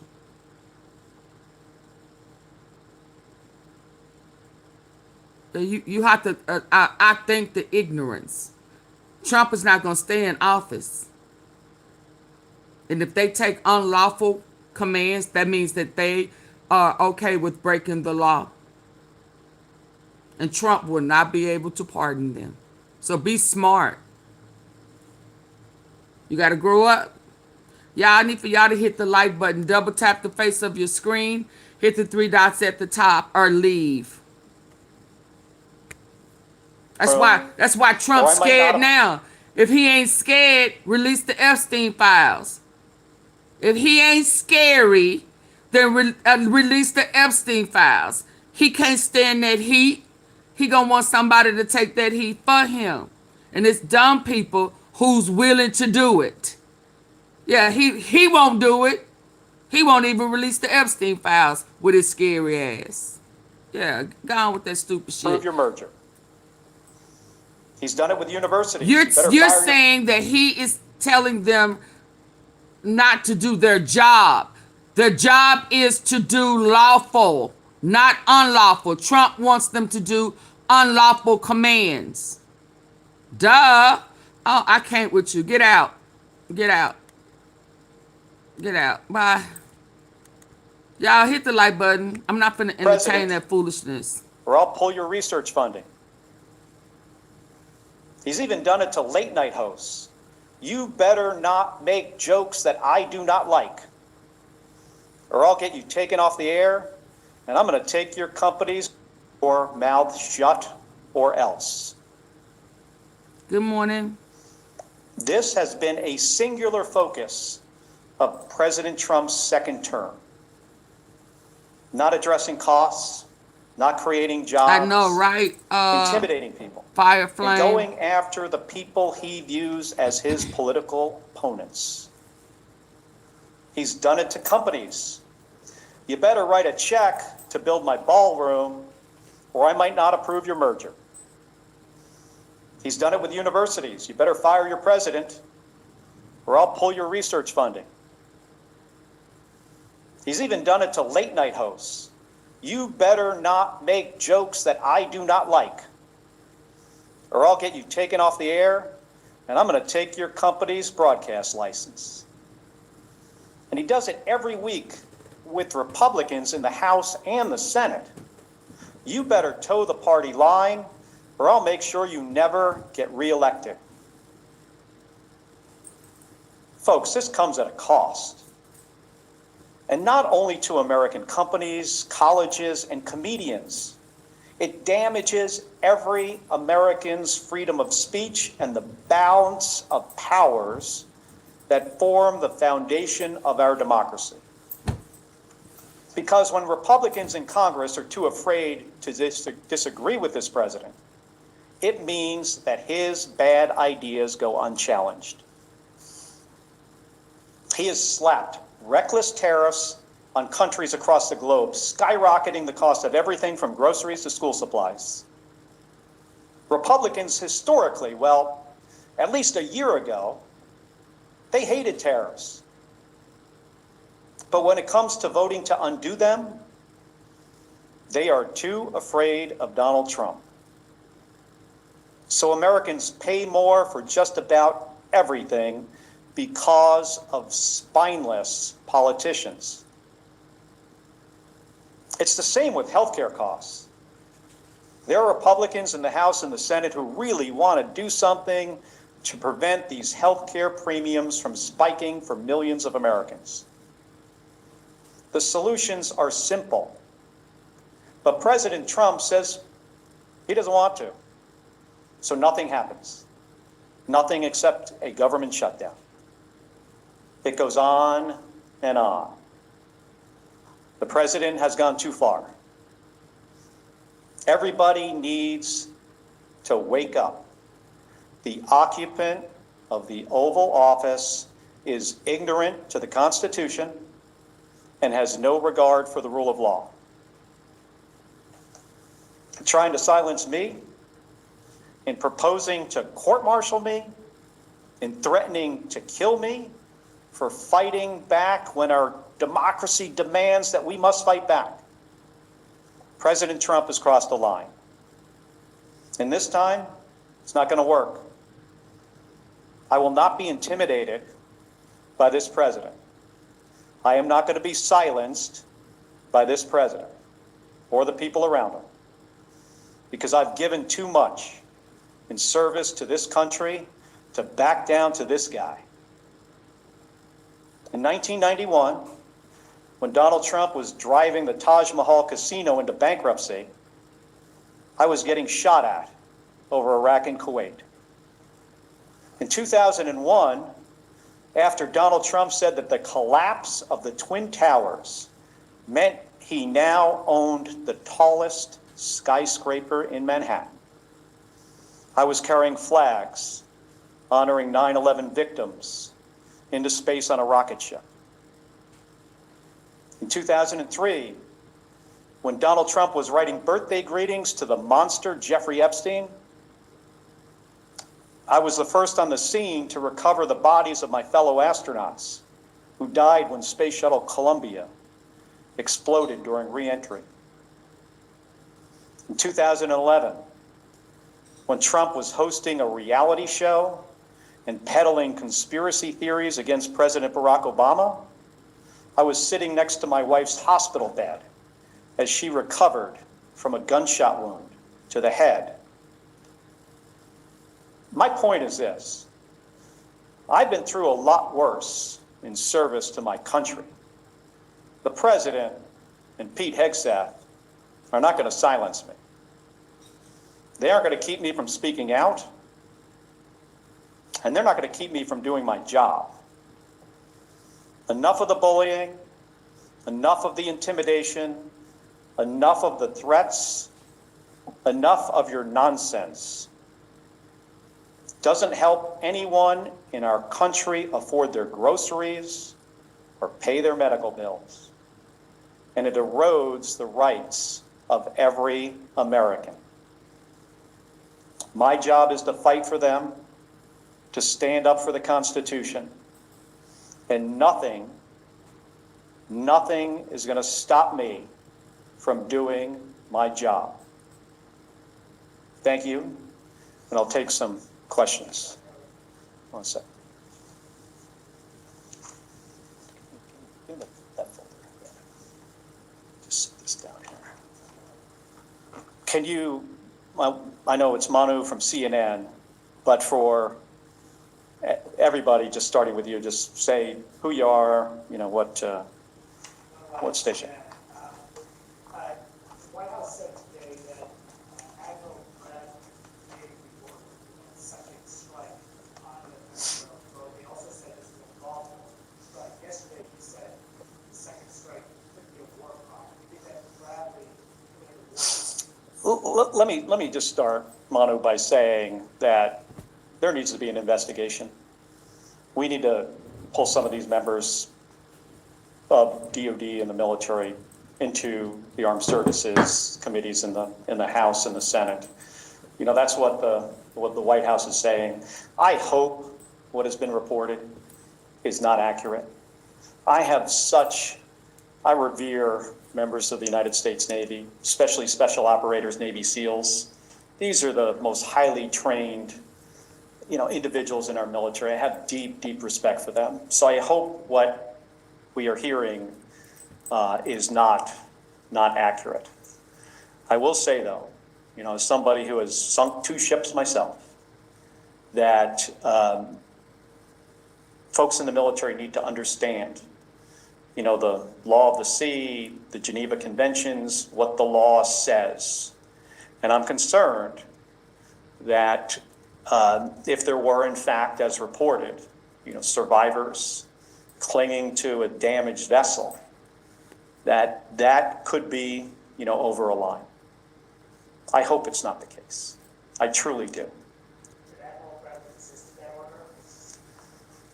Again, I am, you know, not sure of all the facts yet.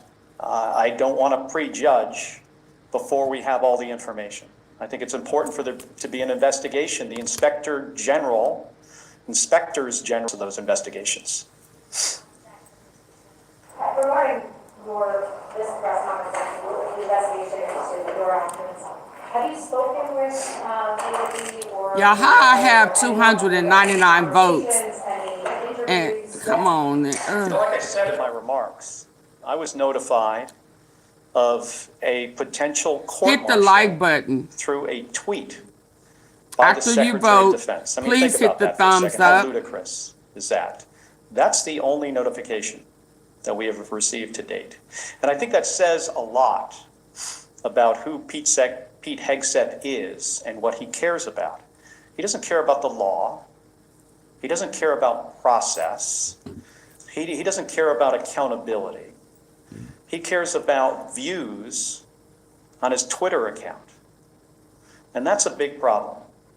I mean, I want to ask you guys this question.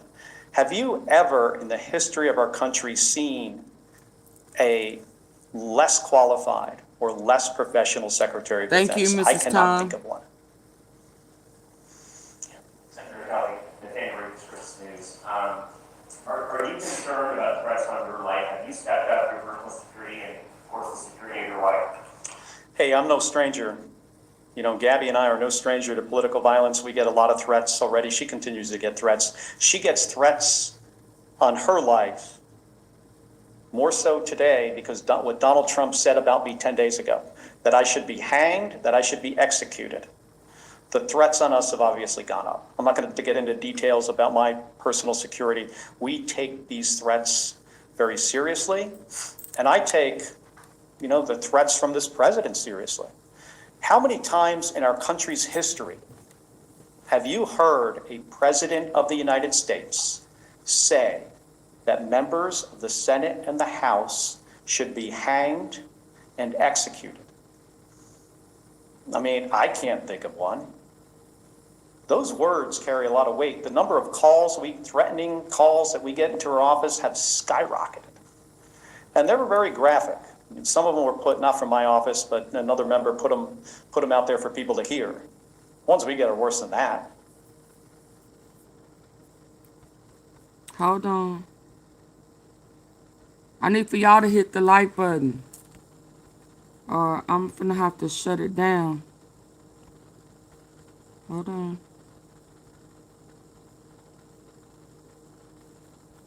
There was a South Korean executive president who did some of the same type crap, and as far as providing an insurrection and stuff, he just got, oh, it's in their language.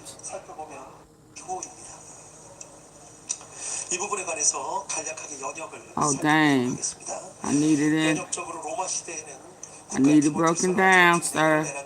Because he got life in prison.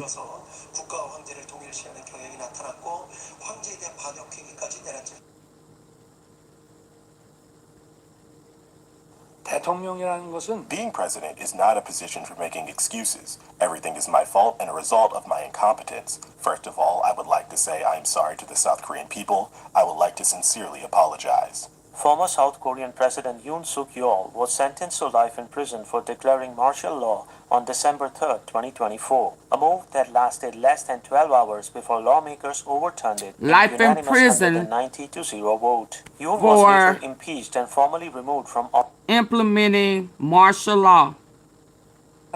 Being president is not a position for making excuses. Everything is my fault and a result of my incompetence. First of all, I would like to say I am sorry to the South Korean people. I would like to sincerely apologize. Former South Korean President Yoon Suk-yeol was sentenced to life in prison for declaring martial law on December 3, 2024, a move that lasted less than 12 hours before lawmakers overturned it in a unanimous 190-0 vote. Yoon was later impeached and formally removed from office by South Korea's Constitutional Court on April 4, 2025. This week, Judge Ji Gwi-yeon of the Seoul Central District Court found him guilty of leading an insurrection. Prosecutors argued Yoon illegally mobilized military and police forces in an attempt to seize control of the National Assembly, arrest political opponents, and consolidate power.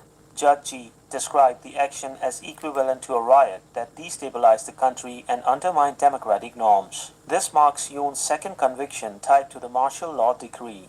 In January, he was sentenced to 5 years in prison on related charges. Prosecutors had sought the death penalty in the latest case, citing the severity of the offense. Yoon denied wrongdoing, saying he had the authority to declare martial law in response to what he described as an imminent political threat. He is expected to appeal the ruling and has 1 week to do so under South Korean law. While the judge said Yoon caused incalculable damage, he stopped short of imposing the death penalty, noting no lethal force was used and that Yoon is 65 years old.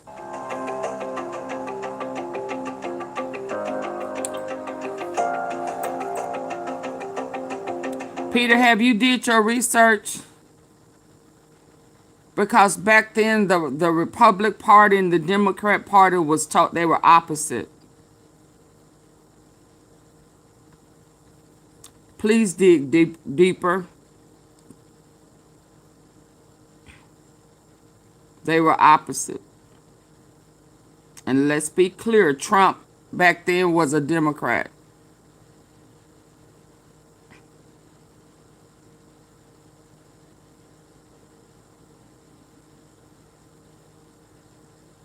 So I don't know what you're trying to say, but I thought I'd help you out. If you live in a Missouri zip code and have 0 DUIs in the last 5 years, Since you want to put blame on people, we only concerned, let's be clear, Peter, we're only concerned about the victims. You want to make it about Democrat and Republican, and you're out of order.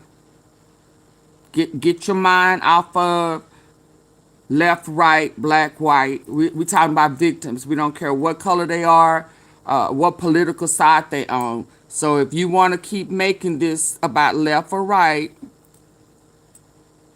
black or white, then you may want to go ahead and leave. Okay? Yeah.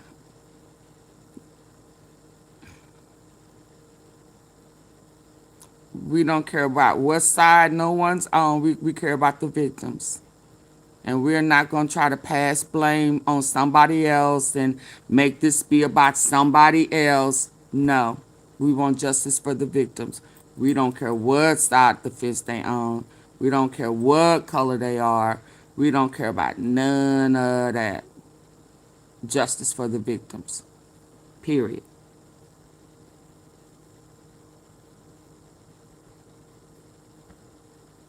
South Korea's death penalty back in the spotlight in the lead up to Mr. Yoon's insurrection sentencing.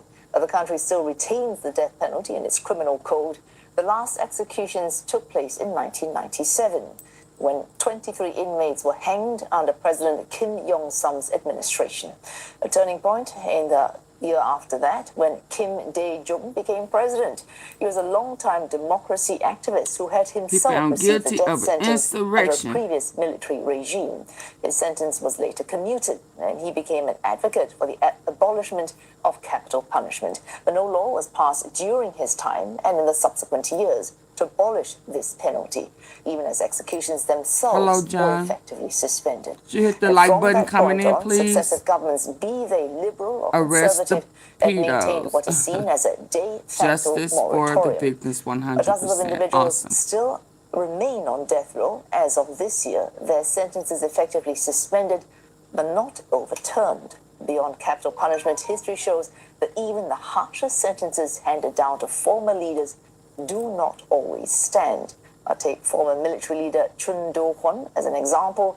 He was sentenced to death for his role in the 1979 coup, as well as for the violent suppression of pro-democracy protests. Roh Tae-woo, Chun's successor, received a lengthy prison term, but on appeal, sentences for both men were reduced and they were later pardoned, in a move described at that time as being in the interest of national unity. More recently, former President Park Geun-hye was released early from a 20-year prison term.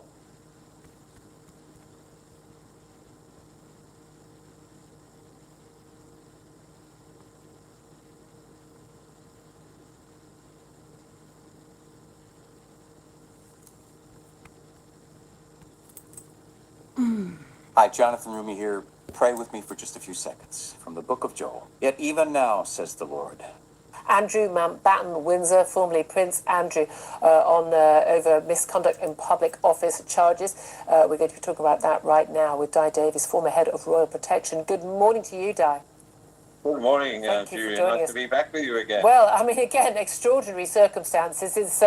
It's the former prince's 66th birthday. He's lost his HRH, he's lost his prince, he's lost his dukedom, lost all his titles, lost his big fancy house in Royal Lodge in Windsor, banished to the Sandringham estate. Birthday. And now the indignity of police arriving at the estate on his birthday to search both his property in Norfolk and we believe the old property in Berkshire as well. And he has been arrested. He is in police custody at this time. Well, the police will say only a man in his 60s, but it's very clear from the footage of those on the scene that this is where they've been. What was your first reaction when you heard that he had actually been arrested? Well, at long last, is my reaction. I've been calling out for this, frankly, for nearly 6 years, ever since the allegation emerged back in 2015. Now, I know there's a lot of evidence that has to be gone through, and he hasn't been arrested, as I understand it, for sexual offences, Exactly. but malfeasance in public office. But that appeared clear to me when we got to hear about the fact that he allegedly had asked his deputy press secretary to make I inquiries need for y'all to into hit the Virginia. like button, That please. could, in my opinion, amount to malfeasance in Well, public office. the term is misconduct in public office. Well, that's the interesting thing, that the allegations that we've been discussing against Prince Andrew, which he's always denied, he's 73% never says been yes. charged with any crime, but not until this point ever been spoken to by the police, as far as we understand, 73% about any alleged crime. That it's in the always first been concerning 55 Virginia minutes Chief Ray, says the concerns yes. about his relationship with a convicted paedophile in Jeffrey After Epstein, y'all hit and whether or not that he was poll, part can of y'all please hit the thumbs up? abuse I have of these young girls 367 and votes young and only women. 66 Now, likes. I mustn't Please stress that he has hit the denied any like wrongdoing, button but after what's you emerged hit the in Epstein poll. files in the last couple of weeks about with documents, again, if they are valid documents, if they are true, of documents being given to Andrew when he was UK trade envoy, acting, as the official trade envoy for this country, being paid, the Queen paid him a stipend. He had huge expenses for that role, doing that role for his then his mother's own government. If those documents are true, it appears he has handed over documents that are confidential to his big mate, convicted paedophile financier, which would have made them money. That goes much further. But do you think it's quite telling that he's been arrested on charges involving those allegations, it would appear, rather than the stuff we were discussing, the Newsnight interview and the stuff that's been on the front pages for how many years, and is the reason why he actually originally lost his HRH title?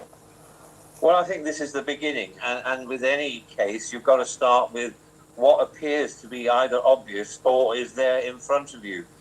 This is just the start, I would imagine, and again, as regarding misconduct, but misconduct can have a huge variance in what that alleged misconduct is. So without a doubt, they will be probing that. And as I understand it now, there obviously are 9 or is there in front of you. This is just the start, I would imagine. And again, as you rightly say, he hasn't been found guilty. At this stage, it's quite right that the police, Thames Valley in this case, have gone all the way to Norfolk to arrest him on issues regarding misconduct. But misconduct can have a huge variance in what that alleged misconduct is. So without a doubt, they will be probing that. And as I understand it now, there obviously are 9 different police forces throughout the country that will have to be coordinated into a structure. So I'd almost put what they call a gold, silver and bronze. So in other words, you have somebody who says, right, this is what we're looking at, this is how we're going to do it, and then you delegated that to a senior detective to actually coordinate the 9 different forces and the various allegations going forward. It is a complex scenario, but I think we're at the very early stages of this investigation. But it's a high time. But the consequence, not only for Andrew, but for his family and also his brother, the king, and the whole royal family, is quite enormous. I've said before, I can't think in my lifetime, and that's quite a long time, of anything quite as serious. It's more serious than when Edward VIII was giving information to the Germans in one sense, because it's today and it's dealing with today's issues, including his misconduct, as far as I can see, in respect of who he was giving that information to, who he was dealing with, and who in turn they were dealing with, either for the Chinese, for the Russians, to the Israelis. I mean, it's just a Pandora's box, as I keep saying. Indeed, and there's no circumstance, again, if these documents are genuine, if these emails are genuine, there's just no circumstance in which that would ever be something you would have even a matter of doubt on, working in that role, whether or not you could forward that information. And again, really, we will have to wait and see how this develops. You talked about the consequences of the family. That's something you've discussed with me a number of times since the Epstein files were published, and something also we discussed with Andrew Lowney, and I know you work closely with him on his book, and he's been very forthcoming that he believes this could even be the end of the monarchy. This could lead to King Charles having to stand down. There'll be a lot of people who are very, very wary of tainting the late Queen Elizabeth's name, but there's a lot of concern that she helped this huge payoff to Virginia Giuffre in the civil case. There's 12 million quid. Presumably that was money for her, and also legal fees and the like. King Charles also, then Prince of Wales, also contributed, I think, $1.5 million to that. Other family members as well, extraordinarily. A loan, apparently, but that's never been paid back by Andrew. There are big question marks, as we've discussed a number of times, but for listeners who happen to have missed our conversations, the idea that Andrew was, traveling, seeing Jeffrey Epstein, working, as a UK trade envoy, doing what he's doing, spending time on, the Jeffrey Epstein's island, in his home in New York, inviting him to Buckingham Palace, and the idea that the Royal Protection Officers, the idea that senior Buckingham Palace staff, and even, frankly, even the most senior royals were not aware of certainly the allegations and concerns is for the stars, isn't it? There's no question at all that they would have known.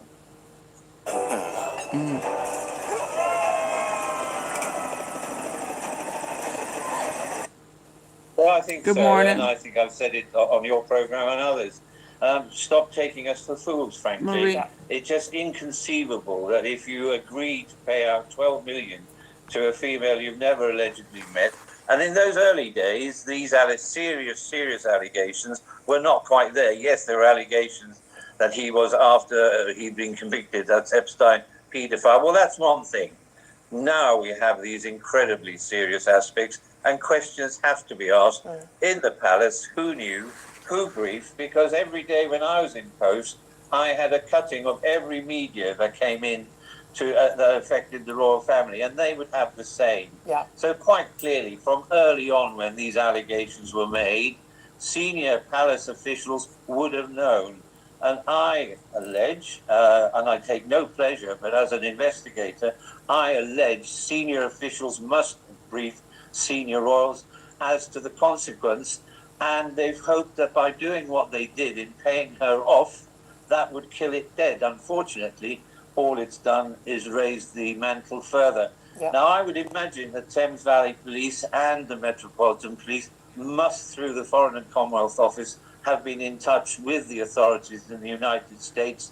They must have more positive evidence. They said they've been assessing. They've had nearly a fortnight to assess. I think they've been working 24/7 on this because it is so serious. Janet.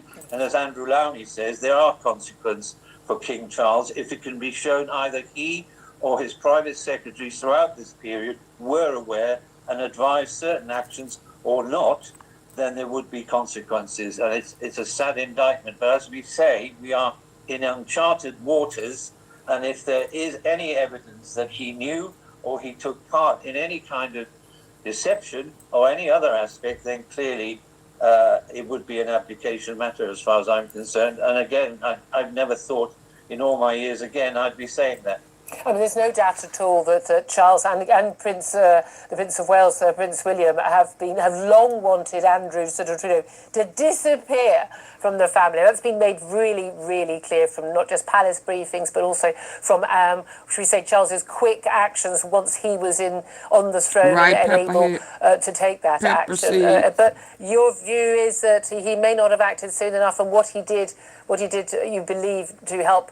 Well, at the very least, not expose this, if not to cover it up, we don't know yet, will, at the end of the day, be an application matter. Well, I said yesterday on a program, it's a conspiracy of silence. And if you can show that silence was motivated by an attempt to deceive, then clearly there are consequences or concern. I can't say it more stronger than that. I don't have evidence of that.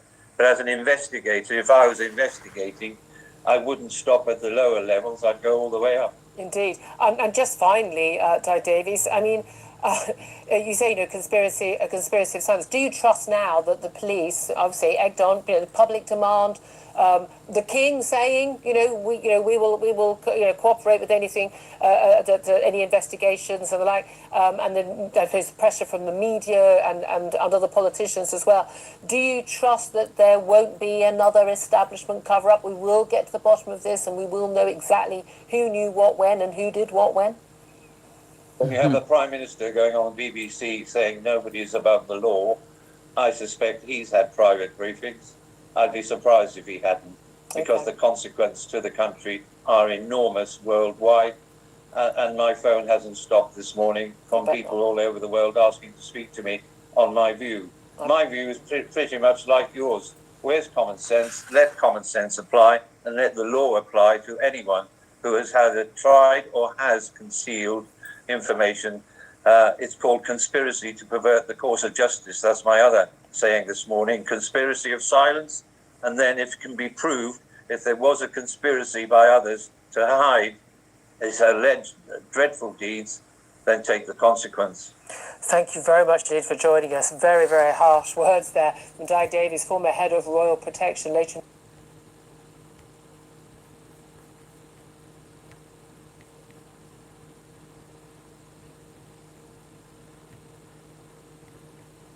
Oh, I like that. That's cute, Janet. Thank you. Let's see what else. Too quiet. Turn your sound from 100% to 600% with Sound Boom. Just hit. The UK drawing quite a contrast with the US. And to her point, the UK drawing quite a contrast with the US this morning. In those words, no one is above the law. In the UK, that appears to be true. Yeah, Mika, I had a call a couple nights ago from a solicitor who I've known for 35 years in London, who's been doing law at the highest levels of the UK legal world for pretty much that entire time. He said he's never seen anything like this in his entire adult life and his entire legal career. The scale of the degree to which the British establishment, the political, economic, financial, and obviously the royal establishment have been rocked by the Epstein scandal is unlike anything he's ever seen. And of course, it begs the question you're talking about, which is, you know, obviously people like Peter Mandelson, people like the Prince, former Prince, here are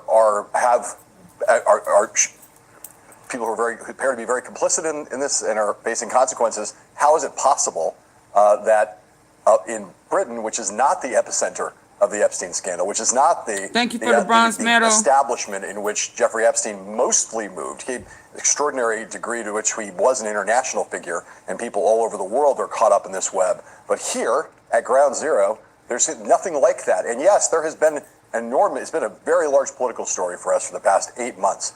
But we sure do need to follow suit. No one is being called to the carpet in this way, legally or politically. With a story in the New York Times and Mike Schmidt's paper yesterday that basically said Howard Lutnick, Secretary of Commerce, who has been laid bare as having just lied, not just lied, but flagrantly lied, theatrically lied in the most egregious way you could about his contacts with Jeffrey Epstein, had to go in front of a Senate committee and admit that he'd lied, is our House committee. Is the word coming out of the Trump administration? No consequences for him. He's doing fine. The president's got his full confidence. It's really quite extraordinary. Well, it's extraordinary. Yeah. It's also the fact that the Republicans really just don't care. Just don't seem to care at all about who has committed potential crimes against these young women. There's one or two that have, but other than that, and Marjorie Taylor Greene ran out of Congress by insisting on it. But Kathy, you look and see, and Howard Lutnick got caught in lying, time and again, lying in just the most egregious way, and yet no consequences for him. You have a man who many people have considered to be at the epicenter of Jeffrey Epstein's rise and his growth, and a guy who'd been around Epstein nonstop. James Comer calls a hearing for him, calls a deposition for him, and allows it to be in his home state of Ohio. Not a single Republican shows up. Mm-hmm. They're doing a show trial with Bill and Hillary Clinton later, and forcing them to come to Washington when the Clintons asked if they come up to New York. But they're doing that show trial. But a guy who is at the center of all of this, who helped Jeffrey Epstein, who funded Jeffrey Epstein, and not a single Republican shows up at the deposition. They're all Democrats. So it really is stunning how, as John Heilman said, This is like a bomb that's gone off in London, and it's just really shaken the British establishment. And yet in America, the same party that talked about the Epstein files and getting to the truth with Epstein files for years now is the very one covering it up and basically giving anybody that was close to Epstein a free pass. Yeah, and it's not just London.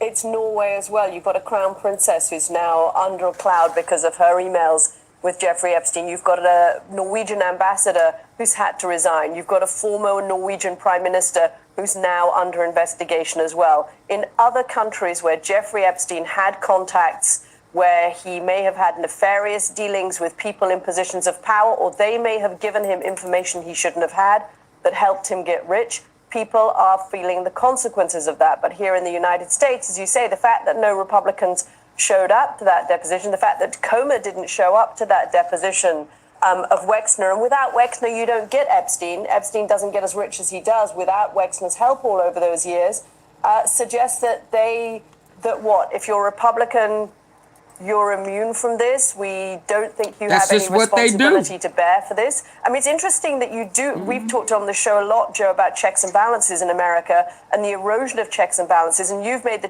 point that there are lots of checks and balances out there outside the formal structures. And it seems that in private life, senior Americans who had relationships with Epstein, even if there's no indication that they had illegal dealings with Jeffrey Epstein, they are feeling the consequences.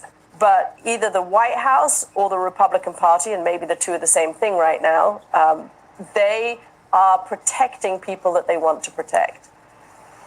They're protecting Republicans. And so, again, if you did something horrific, or if you were extraordinarily close to Jeffrey Epstein, if you got caught lying time and time again about your relationship with Jeffrey Epstein, if you're a Republican, this same party that talked about getting to the bottom of the Epstein files, which we've been talking about on this show since 2015, when very few other people, other than Julie Brown in Miami, were talking about it. Yeah. Now, if you're a Republican, you're off the hook. In fact, Comer and his committee doesn't even care about the man who started this hellscape. They don't even show up for his deposition. That tells you how hypocritical and how morally bankrupt on this Epstein issue they are. All across the world, gravity still holds, moral gravity still holds in government. You know, J.D. Vance always looking down the end of his little nose at Europe. Well, at least they have shame in Europe. If somebody was hanging out with Jeffrey Epstein, there are consequences. No consequences here. And again, I keep saying it, Republicans are too stupid to listen to me because they've always been too stupid to do what's in their best interest. This is your own base you're screwing. This is your own base you're ignoring. This is your own base that you're saying, hey, don't trust anything we Republicans say. You're doing that to yourself. And all the money and all the campaign stops by the president, all of that, that doesn't help. That actually makes things worse for you because you're covering up for people who consorted with Jeffrey Epstein. Good luck with that. And still ahead. Oh, I guess he told them. I guess he told them. Hold on, I got a couple of more. We got, oh, well. D3TA, hey, y'all. Please hit the like button coming in. I would greatly appreciate it. Do the poll, and then hit the thumbs up for me. Oh, I'm on it. Thinking, why is this not moving? Oh.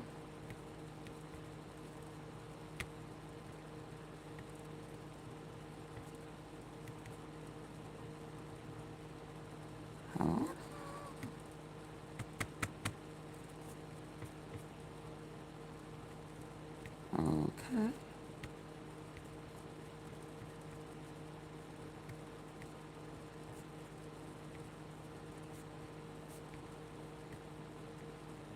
Is my system tripping?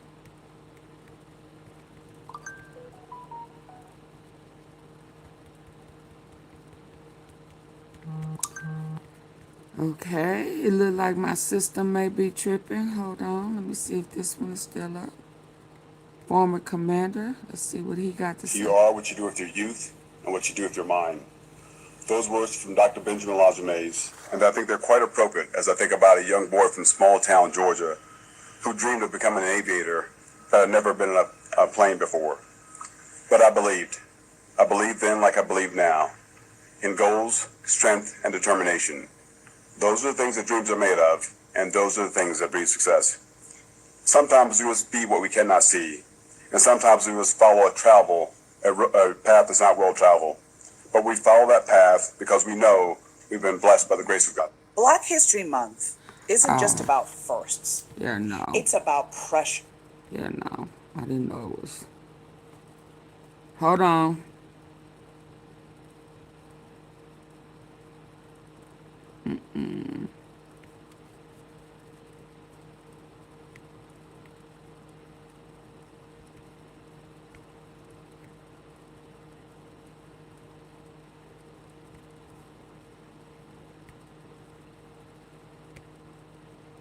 Why does it keep getting right here and stopping?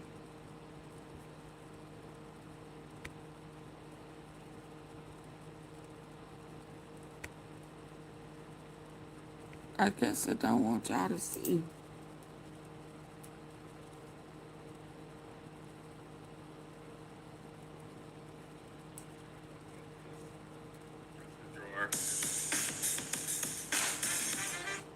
To Jeffrey Epstein, like Steve Bannon, basically working with Epstein. It's not looking good for Donald right now. His health continues to rapidly deteriorate, his cognitive abilities, his motor function.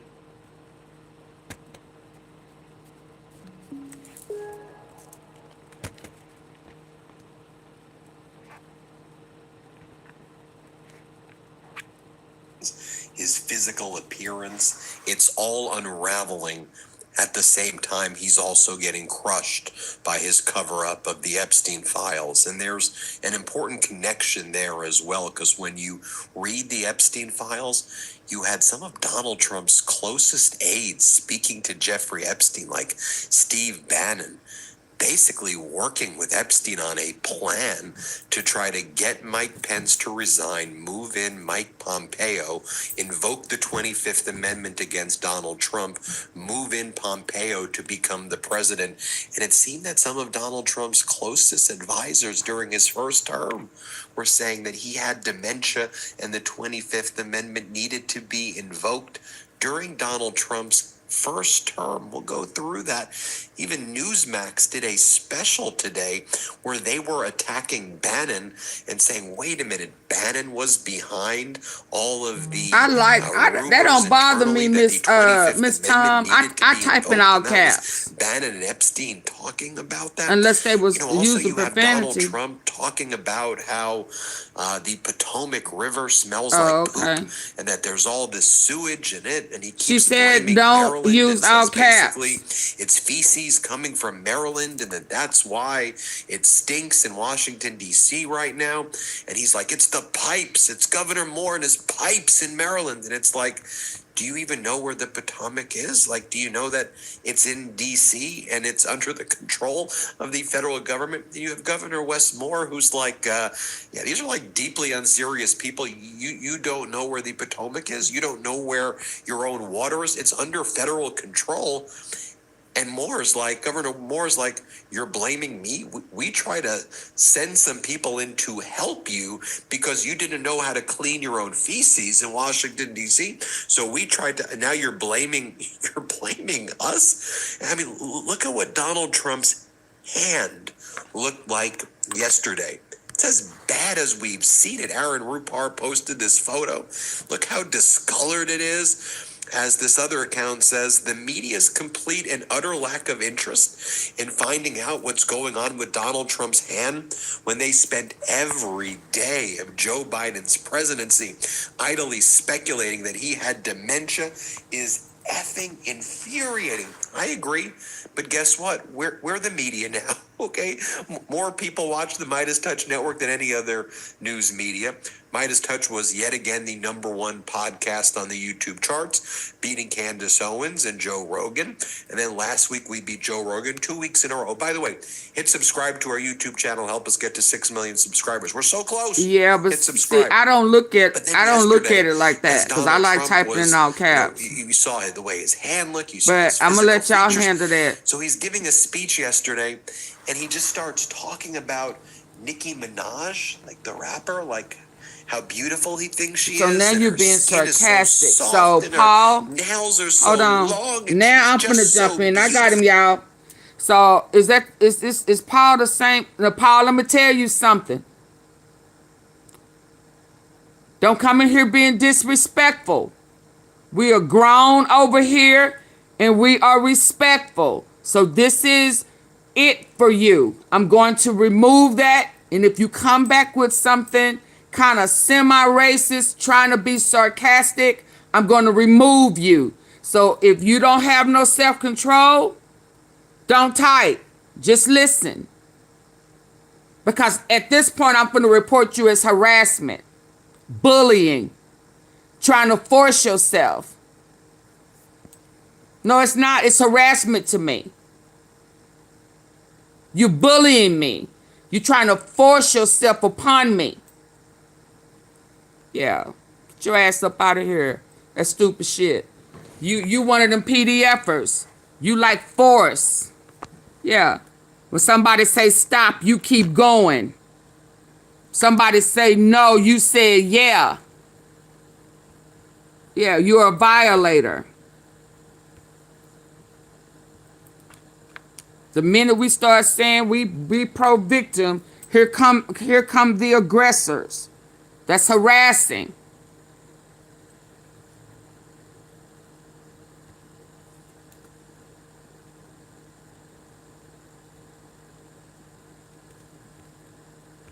I'm gonna carry on. And Trump is like slurring his words. Like, I won't do the impression, but he's like, Nicki Minaj, she's so beautiful. Here, play this clip. I love Nicki Minaj. She was here a couple of weeks ago. She's so beautiful. Her skin's so beautiful. I said, Nicki is so beautiful. Her nails are like that long.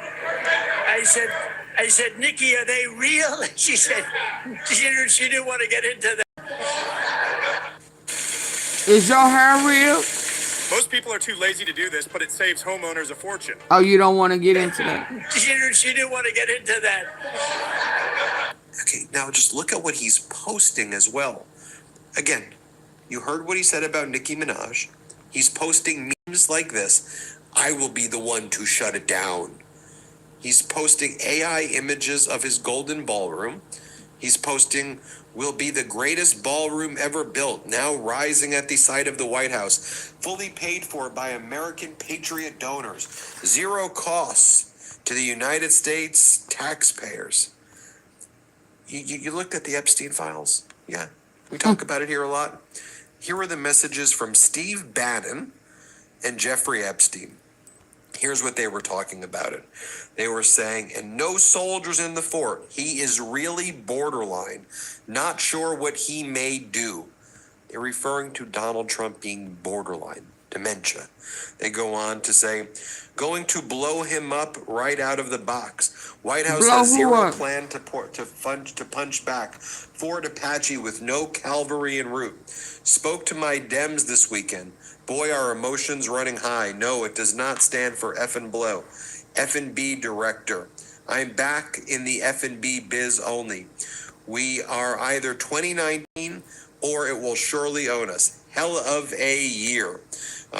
You have Marjorie Taylor Greene, who's out there saying, Steve Bannon went to jail for Trump, but back on January 1st, 2019, he was texting Epstein about the 25th Amendment. Also, there is no excuse for having such a friendly relationship with Epstein. You look at these messages, and they're talking about invoking the 25th Amendment right here on Donald Trump. You have Mike Flynn saying the White House, or at least the DOJ, needs to come out and say what they plan on doing. I remember all the 25th Amendment in the first term. It was really ugly, and if Bannon and Epstein were behind it, Bannon needs to be brought in for questioning. This is what they were saying on Newsmax. You had Higbee talking about Bannon and talking about the plan between Bannon and Mike Pompeo to replace Pence and invoke the 25th Amendment. This is what Trump's people were talking about. And Epstein was in the center, helping Trump's first cabinet and helping some of Trump's advisors try to get rid of Trump with the 25th Amendment because they That's thought what's Trump in the Epstein file. They thought Trump had dementia. I mean, there are emails here from Epstein saying some at dinner with Donald Trump last night were concerned about dementia. Tons of makeup, did not recognize old friends. And that's one of the things that we're seeing right now as well. Here's the Newsmax piece here. Play this clip. And then they told us all throughout the next 4 years that our tech was secure, and it was the most secure election ever, after bragging about meeting with the people who Jeffrey Epstein and Steve Bannon claimed could hack our elections. In the Epstein Their words, files. not mine. Make it make sense.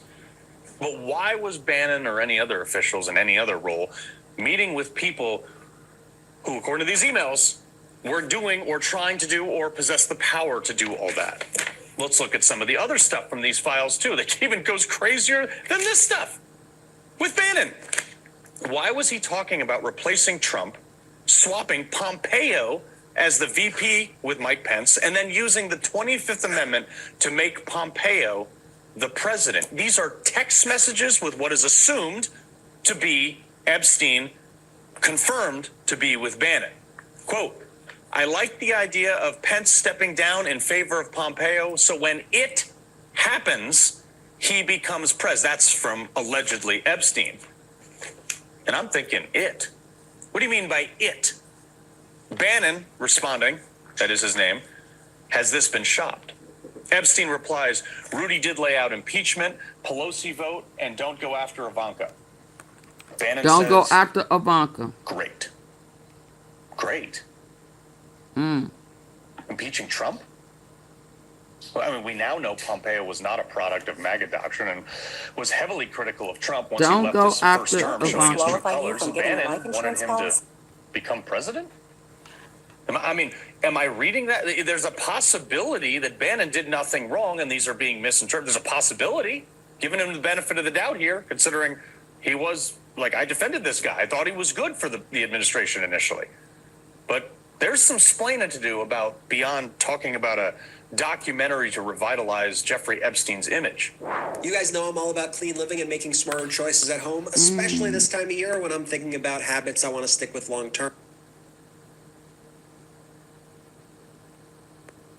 Play this clip. You talk about a piece of work, buddy.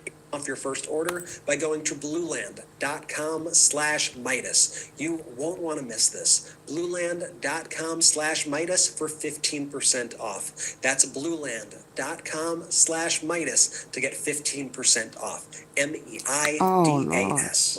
Also, during Donald Trump's press conference yesterday, he kept on talking about Mike Tyson and saying that Mike Tyson loves him.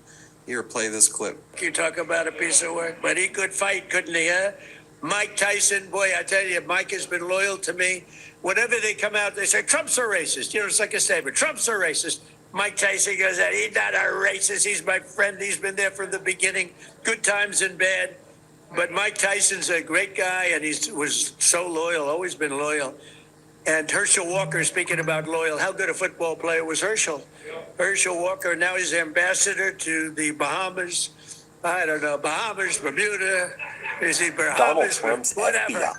It's nice, a nice place. You'd like that, Bruce, wouldn't you? None of the people Bruce in wants Trump's it. orbit are good. And Not even a friend, the a guy ones who that denounced became really, he him liked now. Trump. Jim Brown. Look at Michael He was Cohen. tough. He's flipping He'd back. come in, he was Yep. very silent. He was silent but deadly. I He'd thought come in and Trump he'd is look on at people, his and if he way didn't to like Iran him, trying to he'd take just over look at me and like he'd he go, did. no good. Yeah, he don't want to deal with the Ripped heat the over heart out. here. I would say they He'd can't be a rather better go over football, there and greater mess up football some player stuff than Jim Brown. By the way, than Lawrence face his Taylor, smoke. great friend. Lawrence, the great Lawrence Taylor, the greatest defensive player probably in the history of football. He's a He great like friend of a mine. criminal. And but I'm longer off the tee than him. You know why? Because they take the club back Absolutely, further. He Mrs. takes the Tom. club back this far, and he hits it 200 yards. When you can do that, you're strong. He is a great guy. I'll tell you that. Here's how Governor Wes Moore referred to when Donald Trump keeps talking about the Potomac smelling and there being all this sewage and this scent. Governor Moore's like, this guy's like just deeply unserious. Here, play this clip. This is not a serious team that we're working with. We're talking about a DC pipe on federal land, right? The area that we're talking about, that has been under federal control for the past century. And so any indication he don't or like any a smart brother. insinuation that somehow You this see, is he a don't like Maryland him. issue or a Virginia issue is ridiculous. This is a DC pipe on federal land. The only difference is the reason that I ordered our team to be able to support Washington, D.C. in their effort on the cleanup was, one, I did not want contagion that would impact the people of Maryland. And second, I believe in actually helping our neighbors. And when our neighbors needed help, I instructed our team to assist them and help them. And this is in January we started this process. That for now the past week there is no overflow that is taking place from that jurisdiction. And now, now the White House wants to get involved, even though we were doing their job for the past month. And so if the president wants me to ask nicely, a little bit. Here's my nice ask to the We president. know Lawrence Mr. President, is. please do your job. Tone is the FDA-cleared incontinence got treatment proven to estate reduce or charges, eliminate too. leaks. It's easy. President. Mr. President, please do your job. I want you to think now also about how foreign leaders are viewing Donald Trump and this regime and how weak they're viewing him. Just think about this. We know undisputed, right? Steve Bannon behind the scenes is apparently talking to Epstein about potentially invoking the 25th Amendment. He's saying all these horrible things about Donald Trump, right? And so when Donald Trump learns about this from the Epstein files, what does Donald Trump do? Does he seek retribution against Bannon? No, quite the contrary. Donald Trump makes posts about Steve Bannon, praising Bannon, and saying that Bannon and Peter Navarro were being treated so unfairly. So Trump praises Bannon, then Trump has Jeanine Pirro from his DOJ dismiss criminal charges against Bannon when Bannon was convicted of contempt of Congress. So Bannon gets a reward because Trump is afraid that Bannon has the dirt on Trump. Now, if you're Xi Jinping or Putin or Delcy Rodriguez or who don't like the money, world leader, and you're watching Gene Trump's Johnson, behavior who don't like with money, Bannon, or you're watching Trump's behavior with Ghislaine Maxwell, right? Ghislaine gets rewarded. Yeah, she gets out. moved to Club Fed. She out, gets baby. They gonna VIP replace her treatment with in somebody Camp Ryan, else. What you Texas. talking about? Bannon gets all of these rewards for basically, in my opinion, shaking Trump down. So how do you think other countries are reacting to that, right? You have Xi Jinping saying, well, Donald, I'm not going to I need for y'all to hit the like button. Do I need to pause agree not to give so that y'all any can more hit the like arms button? to Taiwan. If you want to meet me in China, the way Now your mama is. Carney and Starmer Yeah. and the whole and all who these had other world you. leaders and Macron and other world leaders have met me. How about that? Don't come in here You being gotta not give arms to disrespectful because I would Taiwan. be And now disrespectful a to major you. U.S. arms sales package for Taiwan is in limbo because Xi Jinping knows the levers. By the way, And right you now better in not be Iran, I don't know if disrespectful you know this, to my right? T-sickles. Trump's threatening war in Iran. He sent 2 aircraft I'll carriers get you there, up out of here dozens of after I ships. give Like, you a there's line or two. a massive buildup right now. Did you know that China and Russia are doing military drills with Iran in these straits? Let's be clear. Do not come over here as a guest disrespecting me are my tea sippers?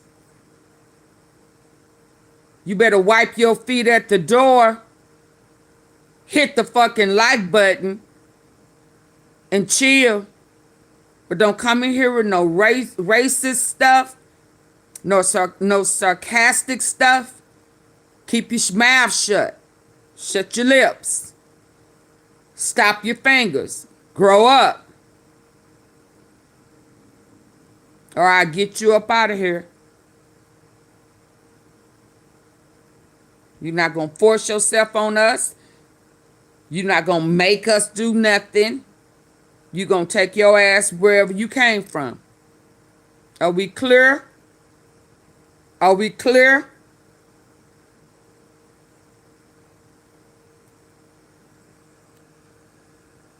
Y'all done got beside yourself. Y'all done lost your mind. Because Trump Thank is you, afraid why even try. that Bannon has the dirt on Trump. Now, if you're Xi Please hit the Jinping like button or as y'all Putin come in. or Or Delcy if you're here and Rodriguez, haven't, or you name double the tap the world face leader, of your screen or hit and the you're three dots at watching the Trump's top. behavior with Bannon, or you're watching Trump's behavior with Ghislaine Maxwell, right? Ghislaine gets rewarded. She gets moved to Club Fed. She gets VIP treatment in Camp Ryan, Texas. Bannon gets all of these rewards for I beat basically, you, in my Janet. opinion, shaking Trump down. So how do you think other countries are reacting to that, right? You have What they say, you better Jinping check saying, yourself well, Donald, before you wreck I'm yourself. not going to meet with you I in still April got my unless you agree my not to roasting give voice. any more arms to I got Taiwan. another roast If coming. you want to meet me in China, the way Carney and Starmer and all these other world leaders and Macron and other world leaders have met me, then you gotta not give arms to Taiwan. And now a major U.S. arms sales package for Taiwan is in limbo because Xi Jinping knows the levers. By the way, right now in Iran, I don't know if you know this, right? Trump's threatening war in Iran. He sent 2 aircraft carriers there. We have like dozens of ships. Like there's a massive buildup right now. Did you know that China and Russia are doing military drills with Iran in the Strait of Hormuz right now? To show force, right? Like, do you know that's going on right now there? They sense weakness in Donald Trump, is what they sense. Mm-hmm. Did you know Delcy Rodriguez, who's now the leader of Venezuela, the Weak authoritarian, with hips. right? She was the right hand of Maduro. Wide load. Here's what Hermenia Rodriguez Paleo writes. The Delcy Rodriguez dictatorship, quote, freed journalist Rory Barker and then charged him with 5 new fake crimes the next day. It's becoming more evident every day the Chavista tyranny has no intention of stopping its brutality. Venezuelan journalist Rory Branker's accused of 5 charges the day after his release. Branker would be subject to restrictions, including a ban on leaving the country and speaking with the press. Hi, Leslie. Good Do you see what's morning. going on there? It's all one big gigantic fake. And meanwhile, while Donald Trump's in this state, whatever the hell you want to call it, here's the New York Times headline. Trump bets on diplomacy without diplomats. President Trump's most trusted envoy, Steve Witkoff, and Jared Kushner are at the center of the Iran and Ukraine negotiations. Why? They have no experience. Why do we have these 2 people? Why do we have Witkoff and Kushner at the heart of these negotiations? Why? Because they Not actual Kushner is diplomats. Like, do you know making money. Do He you know how working. pathetic this all looks? How weak this all looks? How crooked it all Talking looks. about Nicki Minaj's nails. You got Bannon talking to Epstein about 25th Amendment. Let me know what you think. Hit subscribe. Let's get to 6 million. Thanks for watching. Okay, I got another one for him. I gotta get caught up. But I had another one before this one. Oh yeah, we can listen to this one. Panics FBI probe. But I don't know why, cause it ain't nobody but Cash Patel. But let's listen to it. And Cash Patel ain't gonna go against Donald Trump. I don't believe it. Thank you, Flip Mode. How are you this morning? How are you this morning? Let's go. Let's hear this. Is freaking out right Thank now you. with new revelations from the Epstein files. A bombshell report by Roger Sullenberger talks about how Trump's DOJ and FBI apparently are covering up that back in 2019, I'm still hoarse. individual, a girl who accused from Donald scratching Trump the of other sexual night. assault was interviewed at least 4 times by the FBI and DOJ. You can actually use Donald Trump's FBI is freaking out right now with new revelations from the Epstein files. A bombshell report by Roger Sullenberger talks about how Trump's DOJ and FBI apparently are covering up that back in 2019, a individual, a girl who accused Donald Trump of sexual assault was interviewed at least 4 times by the FBI and DOJ. You can actually use a Wayback Machine, and this is what Sullenberger did, to find that an individual who made these accusations against Donald Trump actually had 4 separate interviews. But where are these interviews? There's one that's available publicly where this individual says that she's uncomfortable talking about Trump and she doesn't want to talk about that right now out of fear of retaliation. There were 4 other interviews that just are missing right now. Remember from the Epstein files where it mentions that Epstein introduced Jane Doe to Trump, who subsequently forced her head down to his exposed penis, which he subsequently bit in response. Trump punched her in the head and kicked her out. Remember those allegations? Yeah, that individual spoke 4 times. Sullenberger did a great report here on his Substack, and he pulled out from this Internet Archive screenshot of witness material that was I got it right here, D3TA. when there was that first mini release of Epstein files by the DOJ. Take a look right here. You'll see the kind of case number, which refers to just the kind of interview ID number of this individual. It is 3501.045. And then you'll see right here interviews on July 24th, 2019, August 7th, 2019, August 20th, 2019, and October 16th, 2019. And you'll see here there are 302s. So the 302s are the FBI interviews with individuals making accusations. Then there are interview notes. Then also there are photographs, intake reports, and most of this material is missing. And this individual, was viewed as credible enough to have multiple interviews and potentially also entered into a settlement agreement with the Epstein estate. So that's one reason the FBI is freaking out. I'm going to tell you what they're doing in a moment, because Kash Patel and Dan Bongino, kid you not, just hosted a podcast together on Dan Bongino's podcast. Yep, the gang is back. The 2 individuals who were out there who made their entire careers talking about Epstein, they're back now, and their shtick is the cover-up. I'll show you that in a moment. But there's additional information that they're freaking out about. Remember when the Midas Touch Network broke the story a few months back when the Trump regime did like a first release, I don't even know, a small release of Epstein files? Do you remember when we reported the following? In data set 8 of the Epstein files release, which was briefly posted on the Justice Department website, there is a letter alleged to be sent from Jeffrey Epstein to convicted sex offender Larry Nassar. Remember, he was the club doctor who sexually assaulted hundreds, if not thousands, of girls. You remember the Nassar story? The letter, which is postmarked just days after Epstein died, reads, "Dear LN, As you know by now, I have taken the short route home. Good luck. We shared one thing, our love and caring for young ladies at the hope they'd reach their full potential. Our president shares our love of young nubile girls. When a young beauty walked by, he loved to grab snatch, whereas we ended up snatching grub in the mess halls of the system. Life is unfair. Yours, J. Epstein.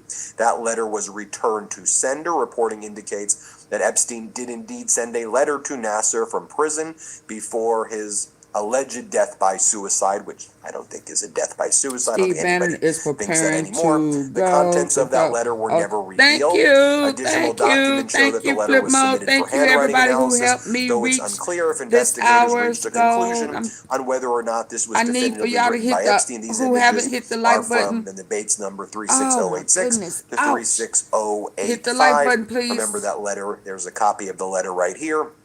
And remember, the Department of Justice attacked us. You remember that? And they posted, the FBI has confirmed this alleged letter from Jeffrey Epstein to Nasser is fake. The fake letter was received by the jail and flagged for the FBI at the time. The FBI made this conclusion based on the following facts. The writing does not appear to match Epstein's. The letter was postmarked 3 days after Epstein's death out of Northern Virginia when he was jailed in New York. The return address did not list the jail where Epstein was held and did not include his inmate number, which was required for outgoing mail. The fake letter serves as a reminder that just because the documents released by the Department of Justice does not make the allegations or claims within the documents factual. Nevertheless, the DOJ will continue to release all material required by law. And we talked about how it would actually make sense that it takes time for these letters to process. It would make sense that it would process through Virginia. That's one of the hubs where prison mail goes. The letter was found inside the prison where Epstein was, inside that facility.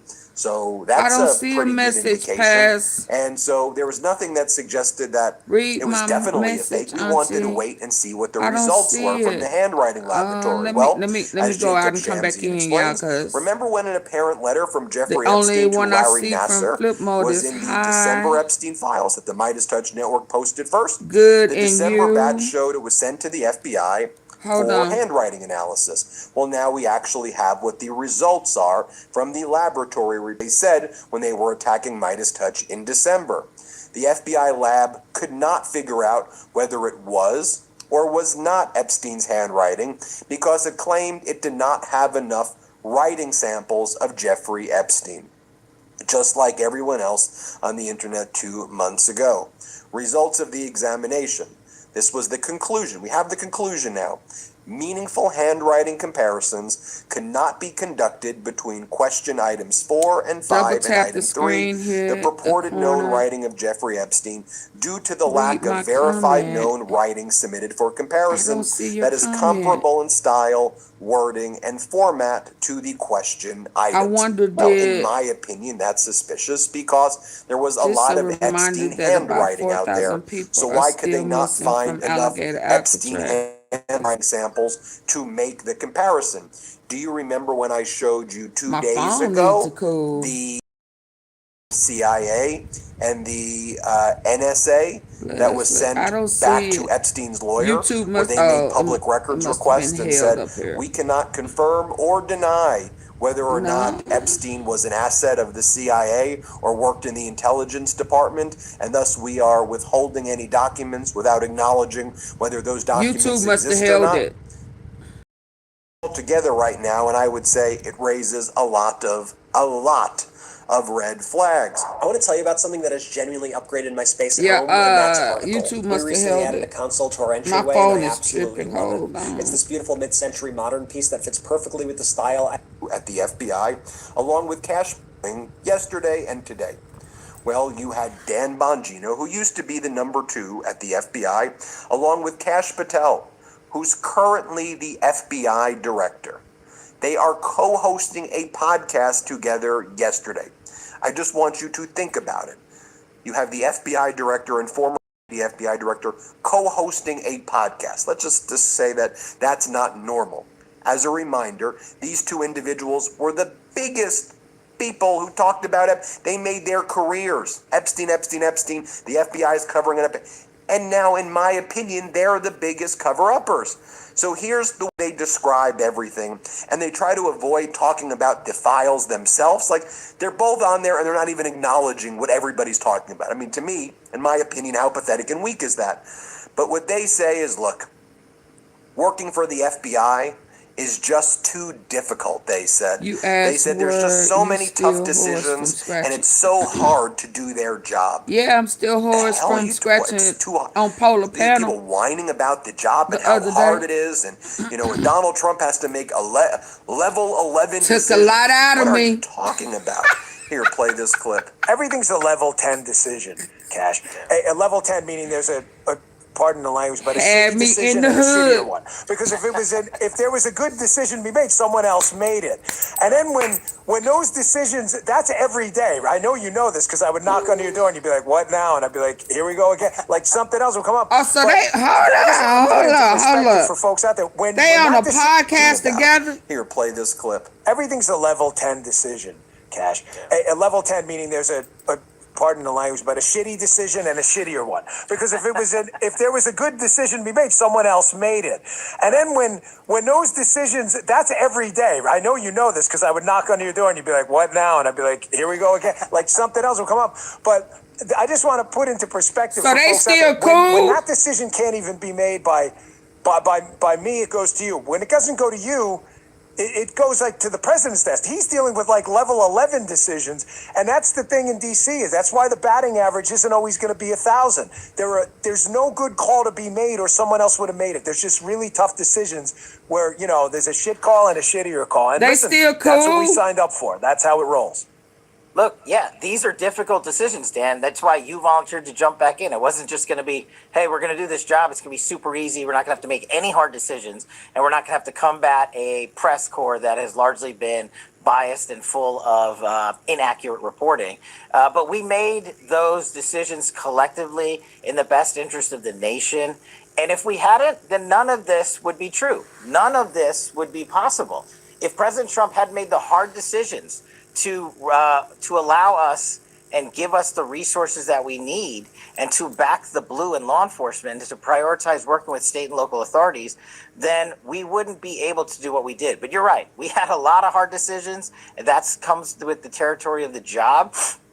But once you look outside of the cauldron of Washington, D.C., and this is one of the things that, I'm trying to remind myself of every day, outside of here, there is a different America than the one that lives in the national capital region. Okay, but he's a PDFer behind making you. Those difficult decisions that you talked about, and that you we ain't make on a doing daily nothing about basis, it. that we are making a decision collectively for the rest of America, not just for the minority of people that are living part-time in Washington, D.C., pulling the levers on Capitol Hill and such. And then, because they don't want to talk about all of the things that I'm bringing up, when that's what people want to hear.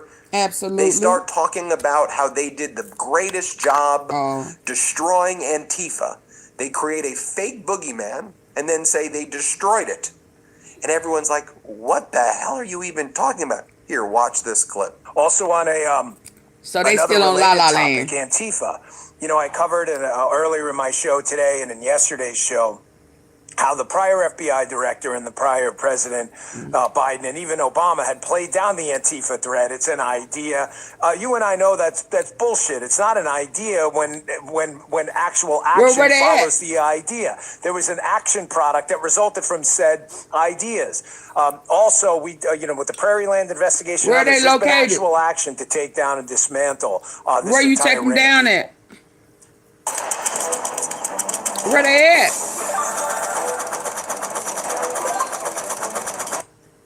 You're right. We set out to actually activate intelligence-based operations. This includes Antifa. And Dan, you know this. How many people were arrested related to Prairie? We're over 24 federal arrests. We're in the middle of federal trials. And 5 of those defendants this week again in Texas. 19 people have been convicted for acts of violence related to Antifa. It's in the indictment. You don't got to believe me or you. Everybody can go read the public indictment. And it didn't just happen there. It happened in Cop City in Georgia, where we had to go rearrest everybody everybody because the state Yeah, authorities now couldn't get their act together with to this produce the recovering enough from this information to take leg up to injury, trial, so we did. Now, just to remind you, it said, nope, history of I ain't these gonna do two my people, auntie like that. here is You, a yeah, epic no, video that didn't that show up MS at Now all. Watch it previously come up made of now. Bongino, Now it come. Patel, Bondi, and others about the Epstein files. Let's take this. Let's show you this clip. Please do not let that Thank story you, go. Janet. Who has Thank Jeffrey you, Flip Mode. Epstein's Black Book? Black Book,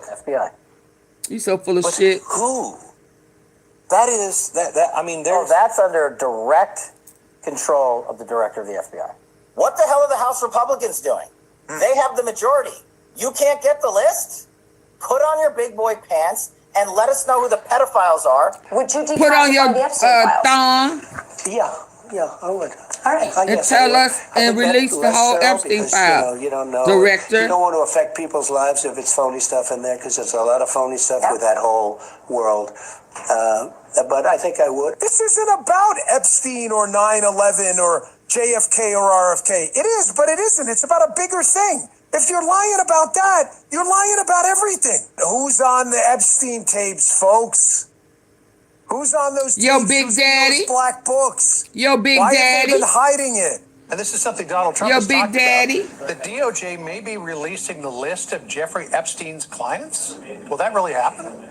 It's sitting on my desk right now. We know to she in the review. Epstein That's files. been a directive by President Trump. Everything's going to come out to the public. Auntie Fee done picked her ass out, baby. We And know then she in the Last file. week, Bongino had Trump on, and rather than talk about the Epstein files, here's what he talked about. Let's play this clip right here. The past year has been absolutely incredible, and given that you're a results guy, obviously we were friends before, but working for you is a completely different experience. You are a results guy. You're a spreadsheets guy.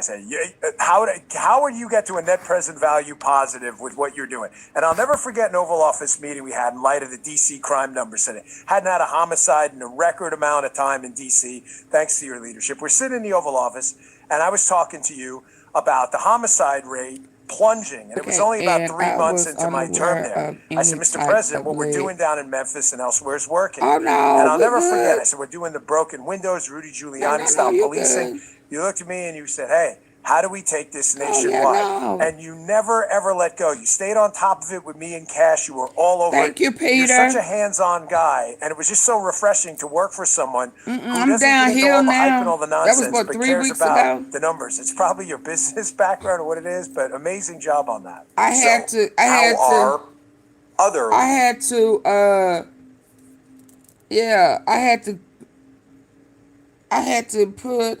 to make my knee get high with CBD oil because I didn't want to take no pain medicine. So my knee was high on CBD oil. Yeah. But it's kind of aching just a little bit because I didn't soak last night. So I gotta soak in a minute. Libertarian and right-wing I don't podcasters. know how to process the, so he's kind of implying that, they was cool before, and he's a numbers type guy, talking about Trump. They was cool, but, working for him is different, is what he's implying. But y'all know he dirty. Y'all know he in them Epstein files. So I don't know how to process. So why did you quit? If you were still going to be cool with him and okay with what he doing, why the hell did you quit? You got a talk show now. You bringing Trump on your talk show, but he a PDFer. And Cash Patel, all that shit you talked, he's a PDFer. He in the Epstein files. You knew he was in there. That's why you quit. Yeah. So I don't know how to process him being on his show. Lying about that. You're lying about everything. Who's on the Epstein tapes, folks? Who's on those tapes? Who's in those black books? Why have they been hiding it? and this is something Donald Trump has talked about, the DOJ may be releasing the list of Jeffrey Epstein's clients. Will that really happen? It's sitting on my desk right now to review. That's been a directive by President Trump. Everything's going to come out to the public. The public has a right to know. Americans that's in there have a right too. to He know. don't want. And then That's last a part week, of him not wanting us to Bongino know had what's Trump in them on, last files. And rather than talk about the 9/11. Epstein files, here's what he talked about. Let's play this clip right here. The past year has been absolutely incredible. And given that, you're a results guy, obviously we were friends before, but working for you is a completely different experience. You are a results guy. You're a spreadsheets guy. How would you get to a net present value positive with what you're doing? And I'll never forget an Oval Office meeting we had in light of the DC crime numbers today. Hadn't had a homicide in a record amount of time in DC, thanks to your leadership. We're sitting in the Oval Office, and I was talking to you about the homicide rate plunging, and it was only about 3 months into my term there. I said, Mr. President, what we're doing down in Memphis and elsewhere is working. And I'll never forget, I said, we're doing the broken windows, Rudy Giuliani style policing. You looked at me and you said, hey, how do we take this nationwide? And you never, ever let go. You stayed on top of it with me and Cash. You were all over it. You're such a hands-on guy. And it was just so refreshing to work for someone who doesn't get into all the hype and all the nonsense, but cares about the numbers. It's probably your business background or what it is, but amazing job on that. So how are other libertarian and right-wing podcasters handling this? Well, Dave Smith voted for Trump in 2024. He did a whole video. He's a libertarian. Why is a libertarian? He's voting for Donald Trump. Here's what he just said on his podcast. This was a Trump voter 2024. Play this clip. Nothing could vindicate Donald Trump in this. Hi, Jonathan Rumi here. Pray with Y'all, me I for need just for y'all a to few hit the seconds. like button. Book of I'm Joel. almost Yet 3 even hours now, in. says Get the Lord, likes up. return. Even if all the files were released, Double tap. and there's Y'all no see evidence that them in Donald the Trump comments did saying anything, double tap your screen. You see flip did mode. anything with girls or young girls or anything like that. He still tried to cover it all up. So it kind of doesn't matter. He's not vindicated. This is insane. And here's what he said again. Here, play this clip. He did a 180 and said there's no such thing as the Epstein files. It's a Democratic Oh hoax, all of man, that. we And so need one of the major we need to themes impeach him from just then on till him now, lying. for me, has been like, dude, how can any of you guys still defend Donald Trump? And here is right-wing podcaster Cigar Unjetti. Here's what he had to say yesterday. Play this clip. There's the depreciated asset check where, there's a girl, like Trump's ex-girlfriend being sold from Epstein to Trump. Like, this is a bad look. There's also in the Epstein files, I'll have Griffin pull this up whenever he comes back, is Trump's, one of the accusers was actually interviewed by the FBI. Can we get that? It's in Politicians, Trump accuser interviewed by the FBI. Just came out from Roger Sollenberger, which, by the way, let me just finish the thought there. Yeah. The fact that the FBI did interview a victim who was accusing Trump goes beyond an anonymous claim against Donald Trump by a tip line, right? So this was actually one of being interviewed. Again, look, being interviewed is not necessarily a crime, but what we're talking about is a deep social relationship, which Trump has never really wanted to acknowledge in his public life, but in the prior life, he would acknowledge it all the time. I could go on and show you other clips, but I think you get the point. I just want to show you a cross-section what people are saying. So you can judge for yourself, but that's what Cash... They full of crap. Hold on, y'all. They full of crap, and they need to follow UK in arresting him and locking that ass up. We need some justice for the victims. We just need to know that, our judicial system is not a joke. This stuff looks like a joke to me. And then you want everybody else to follow the law? Yeah, no.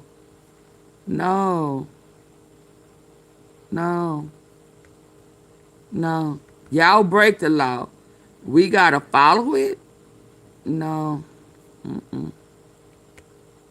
Oh no. Just drop that. I will also note that since our last episode where we surfaced this. I know she occupied Democrat, but I haven't did. Plain and simple criminal Trump should already be in prison. Absolutely. Cause now he's gonna be more destructive. We're gonna go to war. He gonna push a button. You know, I don't know how he's sitting on what happened today, Judge Reform, with old boy being arrested, and they done met up together. They probably done interacted together, threatening bad things will happen to Iran. So his way is threatening Iran with what's coming out about old boy Andrew. And hell, South Korea, I guess that president over there, he done got hit with the death penalty, not the death penalty, life in prison for starting an insurrection. Yeah, hell to your predator daddy, Ray who? Yeah, you like that. You okay with all the victims being violated by him? Yeah.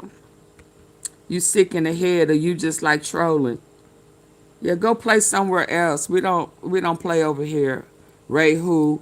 Ray Boo Boo. Go change his diaper. That's what you do, Ray who. Go change his diaper. Your shitty one.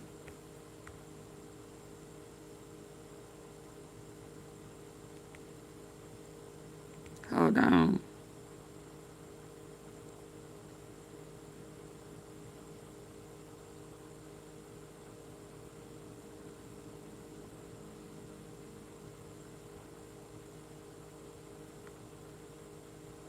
Let me go back to what I had here.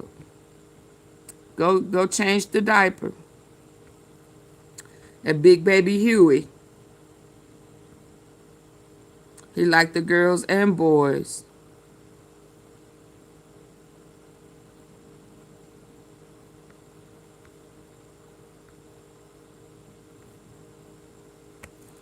What is this one? No annoying ads. No Wi-Fi? No problem. Play anywhere. How is he black Stunning excellent? location. I appreciate it. You've been giving a lot of eyeshadow this week. Is it because it's Valentine's Day week extended? You're trying to be extra lovely and sweet? You know, it was Put you in timeout. timeout. What would you last do week, and if there's going your to be a Friday life? the 13th next month, too. That's scary. I just realized that on the calendar. Isn't that weird? I tried to How go often that lovely. happens? You wanted to go dark. I'm gonna live my life.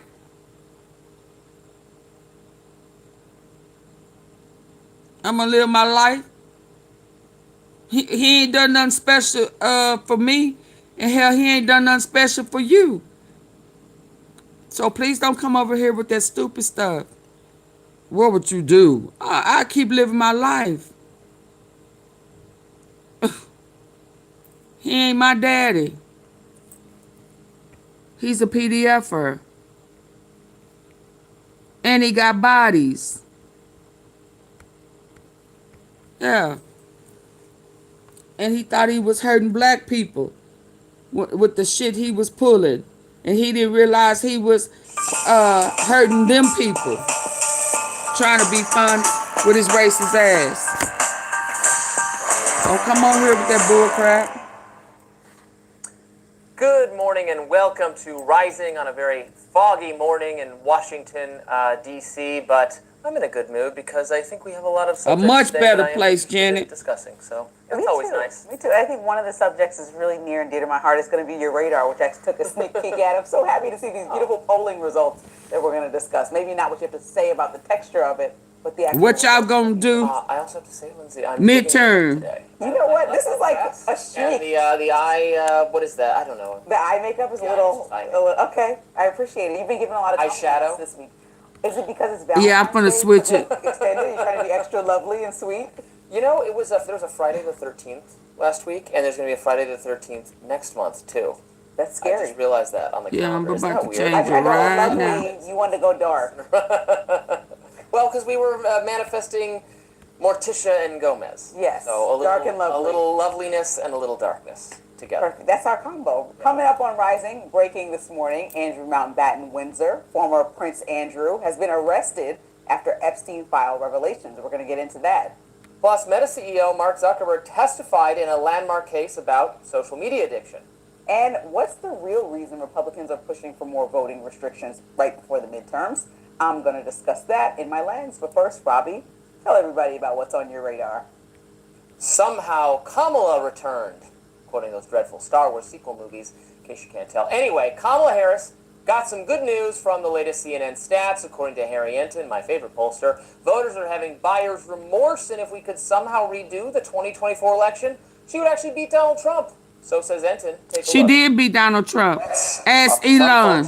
Had a few. What are we talking Ask about Elon here? Well, Musk. let's just take a look here. Okay, choice for 2024 presidential election. The actual was Donald Trump winning by about 1.5 points. It rounds to a point. But take a look here. In a polled redo between Donald Trump and Kamala Harris in April of 2025, it was within the margin of error, right? Kamala Harris by a point. But look at where we are now, according to an NBC News SurveyMonkey poll. Kamala Harris wins in a redo, asking folks, essentially, if you could redo the 2024 election, how would you vote? She wins it by, get this, 8 points, a massive shift from what we saw back in November of 2024 when Donald Trump won by a point. And I will note that this sample was weighted to the 2024 result in which Donald Trump won by a point, but yet Kamala Harris in this weighted sample, get this, she wins by 8 amongst the sample that voted for Trump by 1. Now, there's just one problem. We obviously can't go back in time and re-vote. Moreover, it's just not that strange for voters to lose some faith in the incumbent and swing back toward the other party. I suspect that's what this poll is capturing. Some frustration with Trump and the GOP, not genuine enthusiasm for Kamala Harris. But of course, Harris is welcome to read it however. In the White House. Hello? This is deeply disturbing. The MAGA Republican politician who purchased Epstein's Zorro Ranch in 2023, where it appears that unthinkable and heinous crimes by Epstein and the cabal were committed.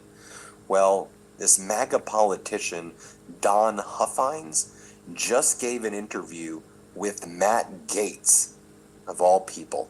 And Huffines says that he's already basically demolishing and doing construction work at the Zorro Ranch because he says he's turning the ranch into a Christian retreat for children. Now, this follows the unanimous vote in the New Mexico legislature where they agreed to create a truth commission to investigate the crimes that were committed at Epstein's New Mexico ranch that Epstein called the Zorro Ranch. I did a deep dive. Hold on, before that one, hold on. What can disqualify you I'll from getting a come life back insurance to that policy? one. Hold on. With us, nothing. If you're age 45. Police department, you're under arrest.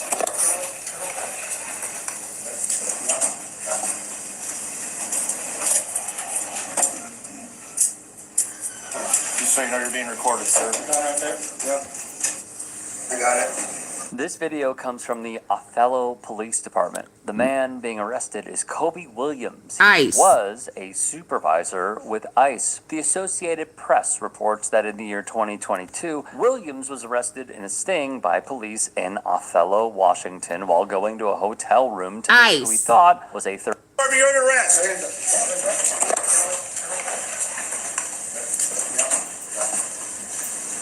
All of them.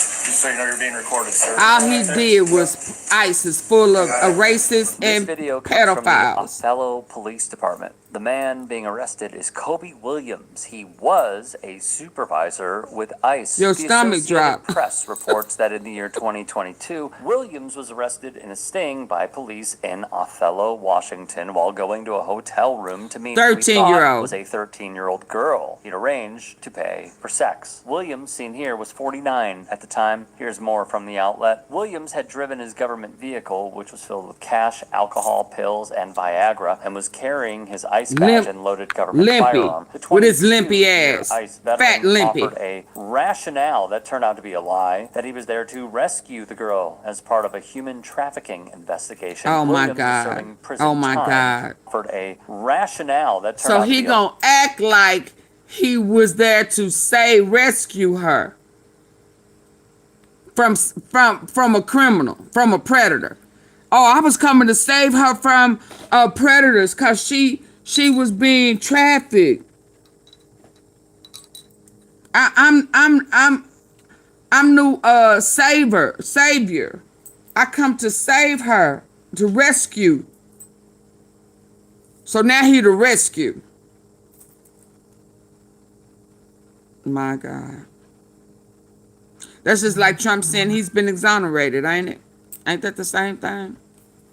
Why? That he was there to rescue the girl as part of a human trafficking investigation. Williams is serving prison time for what prosecutors would call a reprehensible abuse of power. In 2024, the Tri-City Herald reported Williams told his wife in a recorded jailhouse call after he was arrested in July 2022 that he'd been working on the human trafficking investigation based on a DEA tip. His excuse was that he planned to meet with the victim to give her a hotline help number. Vanessa R. Waldref, the United States Attorney for the Eastern... He was going to meet her to give her the hotline number. Why you just didn't call her? Why you didn't give it to her over the phone? You wasn't going to rescue her? What the number going to do? Ain't you the laws? I mean, on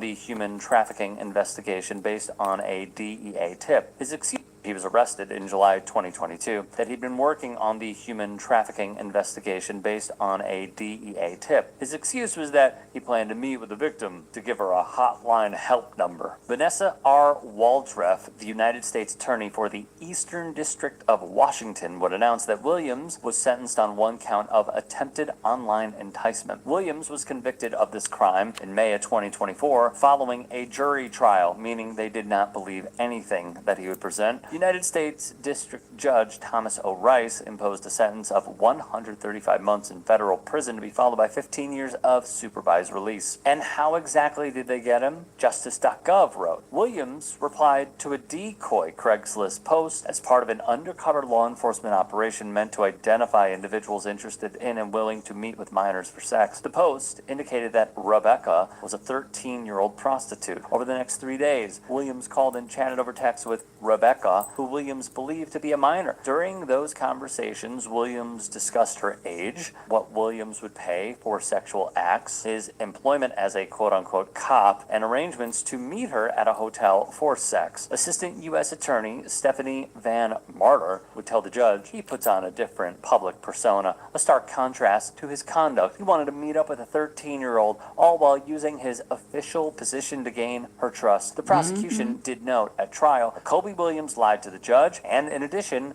the jury. Van Martyr would continue. He lied to his wife. He didn't care about his family then, and he brought them in here as a prop. So as I look at this, here is my question. This one shames. This is a tragedy in many respects, but people at the Department of Homeland Security, I know there are great people there that come to work every single day and do their jobs and do it admirably. Unfortunately, Mr. recently married back here is not one of those people. He works for ICE, and he is an auditor for them, a civilian employee. When he was arrested, he said, "I'm ICE boys."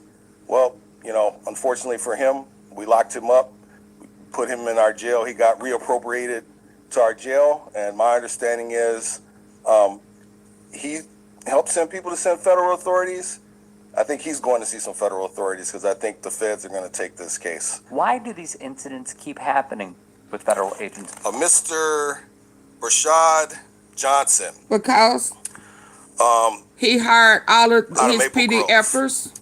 This is the most disturbing arrest that we've had here. He is a backgrounder for ICE, Homeland Security, and federal agencies. So when you're getting your security clearance, this is one of the guys that does your backgrounds, which is kind of scary. Absolutely. So we locked him up, and I think if you're going to be, these people get access, they get a high security clearance. right? Because again, for all the ICE agents, Homeland Security agents, and people getting security clearance, this is one of the people that does the when they have their backgrounds. And you come here meetings, trying to weekly purchase sex. meetings. Everybody who probably we locked him up. I don't think he's gonna be passing the background check no time pedo soon. gang. So basically, his job is he's a background. He hired him. Right. So like for anybody who applies for a job that needs to get security clearance, he's one of the people that does that. So he would go out to talk to people and see if they knew you or me or whoever, and then write those background reports. That was his job to do that. So let me be clear. So the federal government, they have a certain agency that does all their backgrounds, right? The DOD, Department of Defense. He works for them. So he does all the ICE backgrounds, HSI backgrounds, FBI. So whenever someone needs a security clearance, he's one of the people that does those backgrounds, but not just specific to ICE, other federal agencies also. What is going on over there? What is in the water? I am fully So aware all that the not everyone is PDFers going to be the that most he know, upstanding citizen. he let that them you get think their they will be. job. But why do we keep seeing these cases over and over again within ICE and even DHS? Ask yourself that, and then think about it. Because Do they you want are these a people cult. protecting you? The ones who are involved in stings for prostitution, people who work in law enforcement. I remember seeing a Just story bring them about to an justice, agent check with the CBP account for who hospitals was too. killing people. And it goes Oh, back wow. to an AJ Plus piece that I saw. The former employer, of course, of former contributor Francesca Fiorentini, who said that they felt like Nazis. Because another and Trump they what? felt like slave catchers because of the practice that they put forth in rounding up people and taking them away, predominantly because of their skin color. It is a must-watch piece. And AJ Plus does some really good features on their YouTube. Dina Tarkuri is also a fantastic journalist who does a lot of good work. Is that all you finna talk about? Latino man who's about 20, 21 years old with CBP, a piece that we did previously, but they're coming in the right way. They're not my people. Think about the brainwashing that has to go through one's own education in order to say something so intolerant of reality. But that is the state that we are in, where we have a love affair of two people with Corey Lewandowski and Kristi Noem running the entire playbook of DHS. It's why I support so many left-leaning, not just even left-leaning, I support very progressive / leftist politicians like Delia Ramirez, like Rashida Tlaib, like Ayanna Pressley, like Ilhan Omar, like Alexandria Ocasio-Cortez, and more, who are calling for the abolition of DHS and ICE. Because as I'm sure many of you watch in the latest John Oliver piece, this isn't really needed. The merging of all of these groups under one umbrella, it's not a necessity. And we have lived life previously without these agencies terrorizing our communities and people because they don't look white. And for many, the time is now to try and right a wrong, because this is what it looks like on steroids. And if you really think it won't happen again, it will. So that is why we need to elect people that are calling for these positions, which feel almost moderate at this point, because without it, we are doomed to repeat this. Hey, I appreciate you watching. Now, if you can, please do become a channel member. Okay, y'all, I guess I'm gonna go. youtube.com/TYT. Hold on. Oh, let me go back to the one. Okay. I stopped that one for this one. In the White House. It's talking about Hello? It's talking about the ranch. Well, this MAGA politician, Don Huff. Hold on.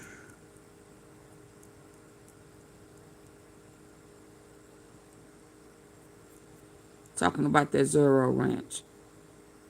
Y'all hit the like button. This is deeply disturbing. The MAGA Republican politician who purchased Epstein's Zorro Ranch in 2023.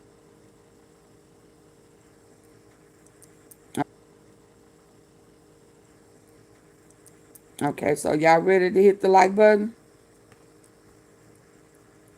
Double tap the face of your screen, hit the like button. This is deeply disturbing. The MAGA Republican politician who purchased Epstein's Zorro Ranch in 2023, where it appears that unthinkable and heinous crimes by Epstein and the cabal were committed. Well, this MAGA politician, Don Huffines, just gave an interview with Matt Gaetz, of all people. And Huffines says that he's already basically demolishing and doing construction work at the Zorro Ranch because he says he's turning the ranch into a Christian retreat for children. Now, this follows the unanimous vote in the New Mexico legislature where they agreed to create a truth commission to investigate the crimes that were committed at Epstein's New Mexico ranch that Epstein called the Zorro Ranch. I did a deep dive into the unthinkable and heinous acts that likely took place there. And the New Mexico legislature, they've just begun their investigation. It's a group of legislators. You have a individual by the name of Andrea Romero. She's one of the co-sponsors. She's a state representative there who's one of the leaders of this Truth Commission. And they want to conduct an investigation. What went down at the Zorro Ranch? Why was there no investigation Kane before? Live. Why did the feds tell New Mexico AG What did I in get? New Mexico Hold that on. The do cups. not do sex Let me trafficking see. investigations? Cheers. And then why did the DOJ not do investigations there? What else went down Y'all show there? some love for Epstein that purchased color. that Zorro Ranch in 1990. Show Kane Light some color, some love with that purple. Hit that thumbs up. Thank you so very much. I greatly appreciate it. Thank you, Janet. Thank you. Thank you. From a former governor of New Mexico. We know that there were initial FBI investigations in the ranch around 2006, 2007. And when the FBI started to ask the house managers their questions about masseuses and individuals coming in and out and girls coming in and out, the house managers got a call from the Home Office saying, do not speak with these FBI agents anymore. And then the house managers, this was like 06, 07, kicked out the FBI agents, and then nothing really ever happened there again. But we know from the victims and the survivors' accounts that that was one of the sites of some of the most heinous acts. I'll go through that in a moment. But here is Don Huffines right here going on a show with Matt Gaetz on OAN saying that the property's already basically under construction. It's now being transformed into a Christian retreat. He says it was a dark place, and now it's going to be a place of light, and there's going to be children there, and it'll be a Christian retreat for children and families on the Epstein Zorro Ranch. What in the world? And you're doing construction there for kids? Isn't it a location where there's an investigation taking place? If you're isn't there an issue that people have questions about whether bodies are being buried there? On digging it up. And you're doing construction there right now, and you're announcing that right after the Truth Commission was created. They were supposed to go to Zorro Ranch and dig up dirt, trying to find bodies, and now they doing construction. It's just so trite, man. To issue subpoenas and do investigations on the property. I mean, hello, are y'all seeing what I'm seeing right here? Yes, we are. Here's Don Huffines. Again, he's a MAGA Republican. He calls himself Ultra MAGA. He was a Texas state representative or a Texas state senator. He went to Moscow in 2018 as a Texas state legislator in order to help Moscow or normalize relations between the United States and Moscow. His whole thing is Trump, Trump, Trump this, Trump that, Trump that. His son, Russell, currently has a top job in the White House. His son's a young guy, currently working in the White House. Hello? Here's what Don Huffines told Matt Gaetz. Here, play this clip. Now you have plans to take something evil and bring it into goodness, bring it into light and positivity. Tell us about that plan. Well, of course. That is the main reason I bought the property. This was obviously a dark place, and we wanted to put light in a dark place. It always shines the brightest when you do that. You look My dark. faith is so strong in Jesus, and it really is. And I'm going to make this, the plan all along is to make this property into a Christian retreat. As a matter of fact, it's under construction For kids. today. And that's our goal. That's why we named it San Rafael. We named it Saint Raphael, as you probably know, an archangel, and his what he does and helps people with is healing and being the healer, and also blessing those that are traveling. And we think that's really germane to this property. Now, I just want you to think about this. He's on with Matt Gaetz. Yeah, Matt Gaetz, who the House Ethics Committee found substantial evidence about Gaetz having sex with an underage girl in 2017, and that he regularly paid women for sex while he was in Congress. That's what the final report said. Here's the headline from CNBC. Matt Gaetz, former Trump AG pick, had sex with underage girl while in Congress. House Ethics reports it. I know you know that already, but you have Gaetz doing the interview with Huffines saying he's turning the Zorro Ranch of Epstein that he purchased at a discounted price because of the history into a Christian retreat for children, and that it's already under construction. What is going on? Absolutely. Here is oh my God. New Mexico State Representative Andrea Romero, who was the co-sponsor. This is crazy. Talking about what the Truth Commission was going to do, what she was learning more, and what people are learning more about what went down at the Zorro Ranch. Here's what she said, and I think this was before we learned about the construction, right around the same. Construction for a Christian retreat is all of a sudden taking place at the Zorro Ranch, which they now call, I think, San Rafael. Here, play this clip. Thank you for talking to us, Andrea Romero. I wonder, first of all, if you could tell our audience what is alleged to have happened at this ranch. We know there are allegations that the Zorro Ranch hosted numerous occasions of not only child sex abuse, human trafficking, but other heinous potential crimes at the ranch. We don't know the extent to which these crimes may have occurred or how often. We know that Jeffrey Epstein was operating in our state for 26 years. And so the allegations at this ranch are horrifying for what we already know. And it seems every single day we get a new piece of information that is such a cause for alarm. Right. Okay. So, I mean, your Truth Commission, which is now being set up, is going, as I understand it, is going to investigate claims that Epstein trafficked, abused, killed, and buried victims on this property. Is that correct? That's correct. Again, even in the new information that we've received from the Department of Justice publicly, we are learning that there may have been reports to the FBI back in 2019 or prior to of bodies being buried, of folks being trafficked. It's absolutely horrifying to learn about these allegations.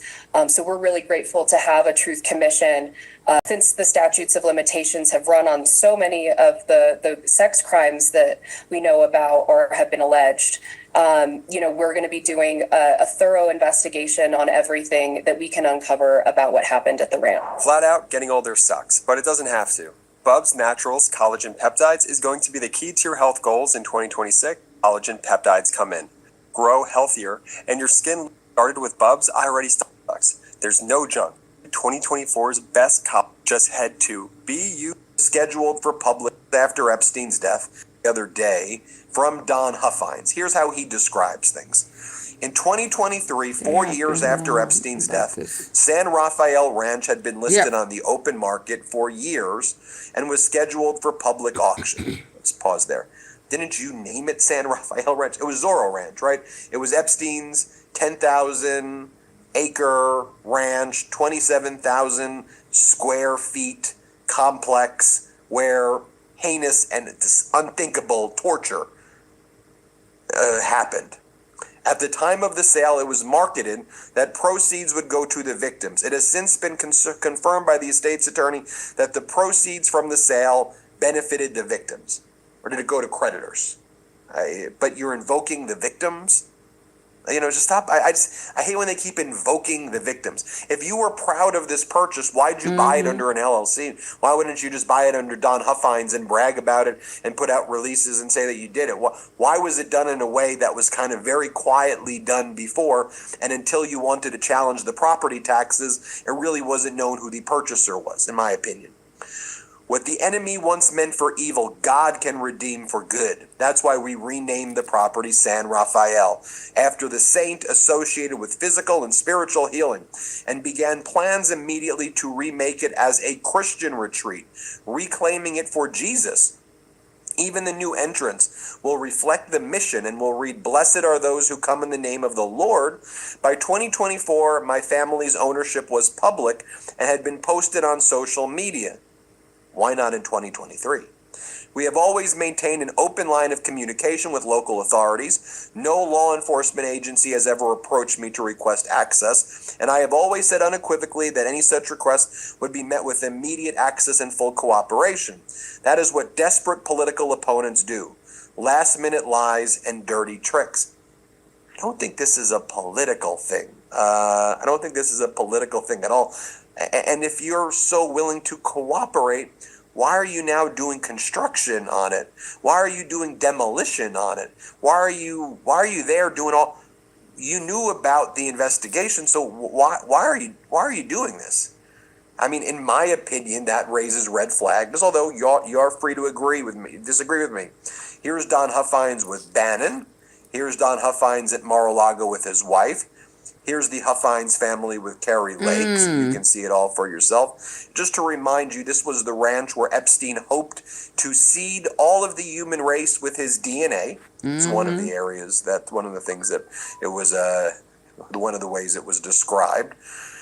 We have an email dated December 20th, 2019, confirming that prosecutors likely never searched Epstein's ranch in New Mexico. We know that abuse happened at this ranch. Torture, potentially murder, happened at this ranch with Epstein. Perhaps there are allegations, just allegations, that there are bodies buried there. Those need to be investigated. So why is there construction on this site right now to build a Christian retreat? I'm just asking questions. The evidence was never collected by federal prosecutors. Here's what the feds were emailing to each other. Jeffrey Epstein estate meeting, December 20th, 2019. Talking about separately, I've conveyed your request for a meeting to discuss the possibility of resolving the government's forfeiture claims. We also review the status of the search warrant return with respect to the island property, and we have not searched the New Mexico property, and I hope this is useful in the interim. Why didn't you search the New Mexico property? There is an email over here from the feds to each other. Thank you for your response and the additional information about the New Mexico AG's office. We look forward to speaking with you on Thursday. What number should we call? These are the feds talking to each other September 9th, 2019, during Trump's first administration. As a preview in response, we spoke with the New Mexico AG's office back in July 2019. In essence, they agreed to cease any investigation into sex trafficking and share whatever they had gathered to date regarding sex trafficking activity with our office. We agreed that they were free to proceed with whatever other investigations unrelated to sex trafficking they may have concerning Epstein, and told them that at the conclusion of our case, we would pass along any information we may have gathered about state crimes that were committed in their jurisdiction. We have not communicated with anyone from the New Mexico AG's office since that conversation in July 2019. What? Why didn't you? Why didn't you do the sex trafficking investigation? Why didn't you issue subpoenas? Why didn't you get the surveillance cameras? Why didn't you execute a search warrant and confiscate the stuff there and the files and things that were there? Why didn't you do anything? There was more horrible things going on at the ranch than even the island, than even New York, than even West Palm Beach. I know that's hard to believe. Take a look right here as well. This was an email from 2009 that was sent to the FBI, some interesting facts should be passed on to the investigative agent in the Epstein case. Zorro Trust, belonging to Epstein, won an $80 million lottery ticket in New Mexico. Actually, didn't win it it won it in Oklahoma. The Zorro Trust won an $80 million lottery in Oklahoma. And there are emails between Epstein and girls talking about lottery tickets and how to win the lottery. Just okay. Zorro Ranch, belonging to Epstein, sits close to the U.S.-Mexican border, where most trafficked children are routed prior to being dispersed to the East Coast. Several high-ranking officials and friends of Epstein have confirmed he had sexual relations with trafficked underage minors, and Ghislaine Maxwell and were served last week. 2 key witnesses. This was from 2009. There's this document right here, the FBI investigation, February 13th, 2017. This is what I told you, where these FBI agents show up at the Zorro Ranch in Santa Fe, New Mexico, the city of Stanley, county of Santa Fe. They speak with the house managers. The house managers are talking about Epstein showing up by helicopter, bringing over masseuses, financial records, arranging massages.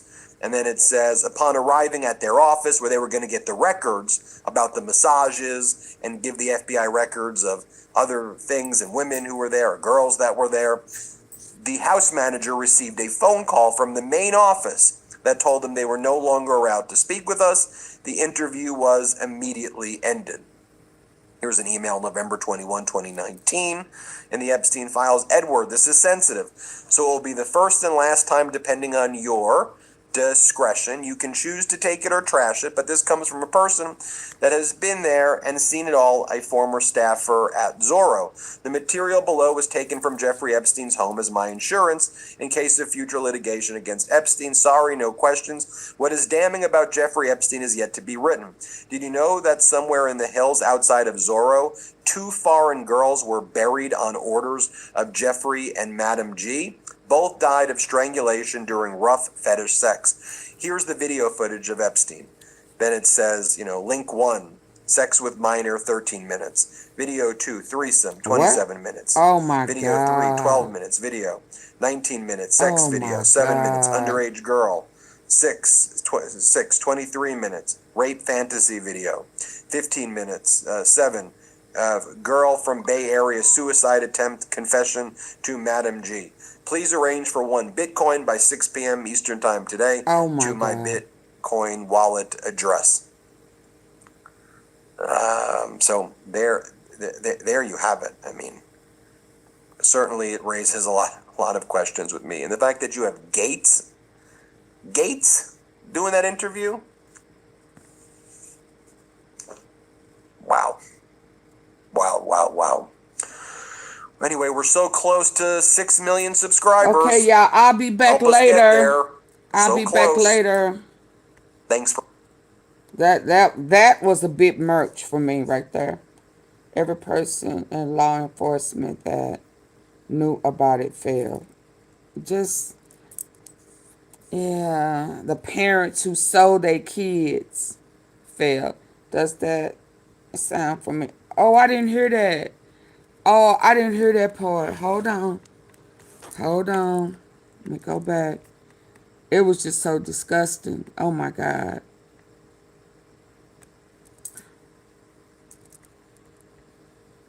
buried on orders of Jeffrey and Madam G. Both died of strangulation during rough fetish sex. Oh. Here's the video footage of Epstein. Then it says, link 1, sex with minor, 13 minutes. Video 2, that happened to threesome, Virginia. 27 minutes. Video 3, 12 minutes. Video 19 minutes. Sex video, 7 minutes. Underage girl, 23 minutes. Rape fan. And Sasha, right? Yeah, Donald Trump like doing that hands around the throat type stuff. And that former Israel Prime Minister Barack.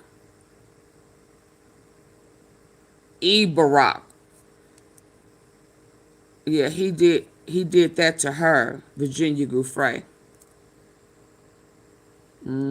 Sex with minor, 13 minutes. Video 2, threesome, 27 minutes. Video 3, 12 minutes. Video 19 minutes. Sex video, 7 minutes. Underage girl, 23 minutes. Rape fantasy video, 15 minutes. 7, girl from Bay Area suicide attempt confession to Madam G. Please arrange for 1 Bitcoin by 6 p.m. Eastern time today to my bit. Does that Bitcoin sound familiar?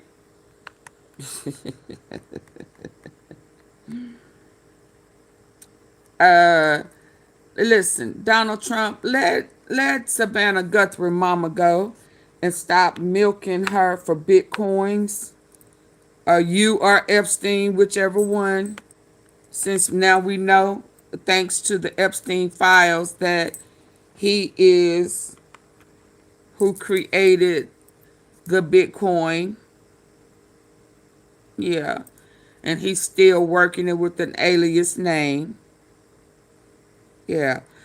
The Bitcoin. The ransom. Yeah. A lot of things sound very familiar. Similar. Yeah. This is crazy, man. This is crazy. Video 2, threesome, 27 minutes. Video 3, 12 minutes. Video 19 minutes. Sex video, 7 minutes. Underage girl. Who does that? 23 and minutes. Time they Rape sell. fantasy video. Oh my God. 15 minutes. 7.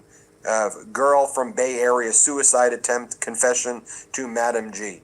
Please arrange for 1 Bitcoin by 6 p.m. Eastern time today to my Bitcoin wallet address. So there you have it. I mean, certainly it raises a lot of questions with me. And the fact that you have Gates doing that interview. Wow. Okay, y'all, I'll be back later. Right, Trump, all over it. Just all over it. You know what I mean? Oh, I just ain't never. And to think, you got people coming over here, still all up in the dirty diaper. The shitty diaper. Just all up in there. God dang. How much funk does it have to be for you to realize that you're on a sick, perverted team, cult, satanic? I mean, come on. Come on. You got to be a bot. You cannot be real. You cannot be human if you don't see anything wrong in that. You might as well jump on in that diaper when it's full of shit. Waiting on somebody to change him. Farting right in your face. Yeah, I'll be back later. I need to go get some honey for my throat. I need to get some groceries too, but okay. I will see y'all later on, okay? Bye-bye.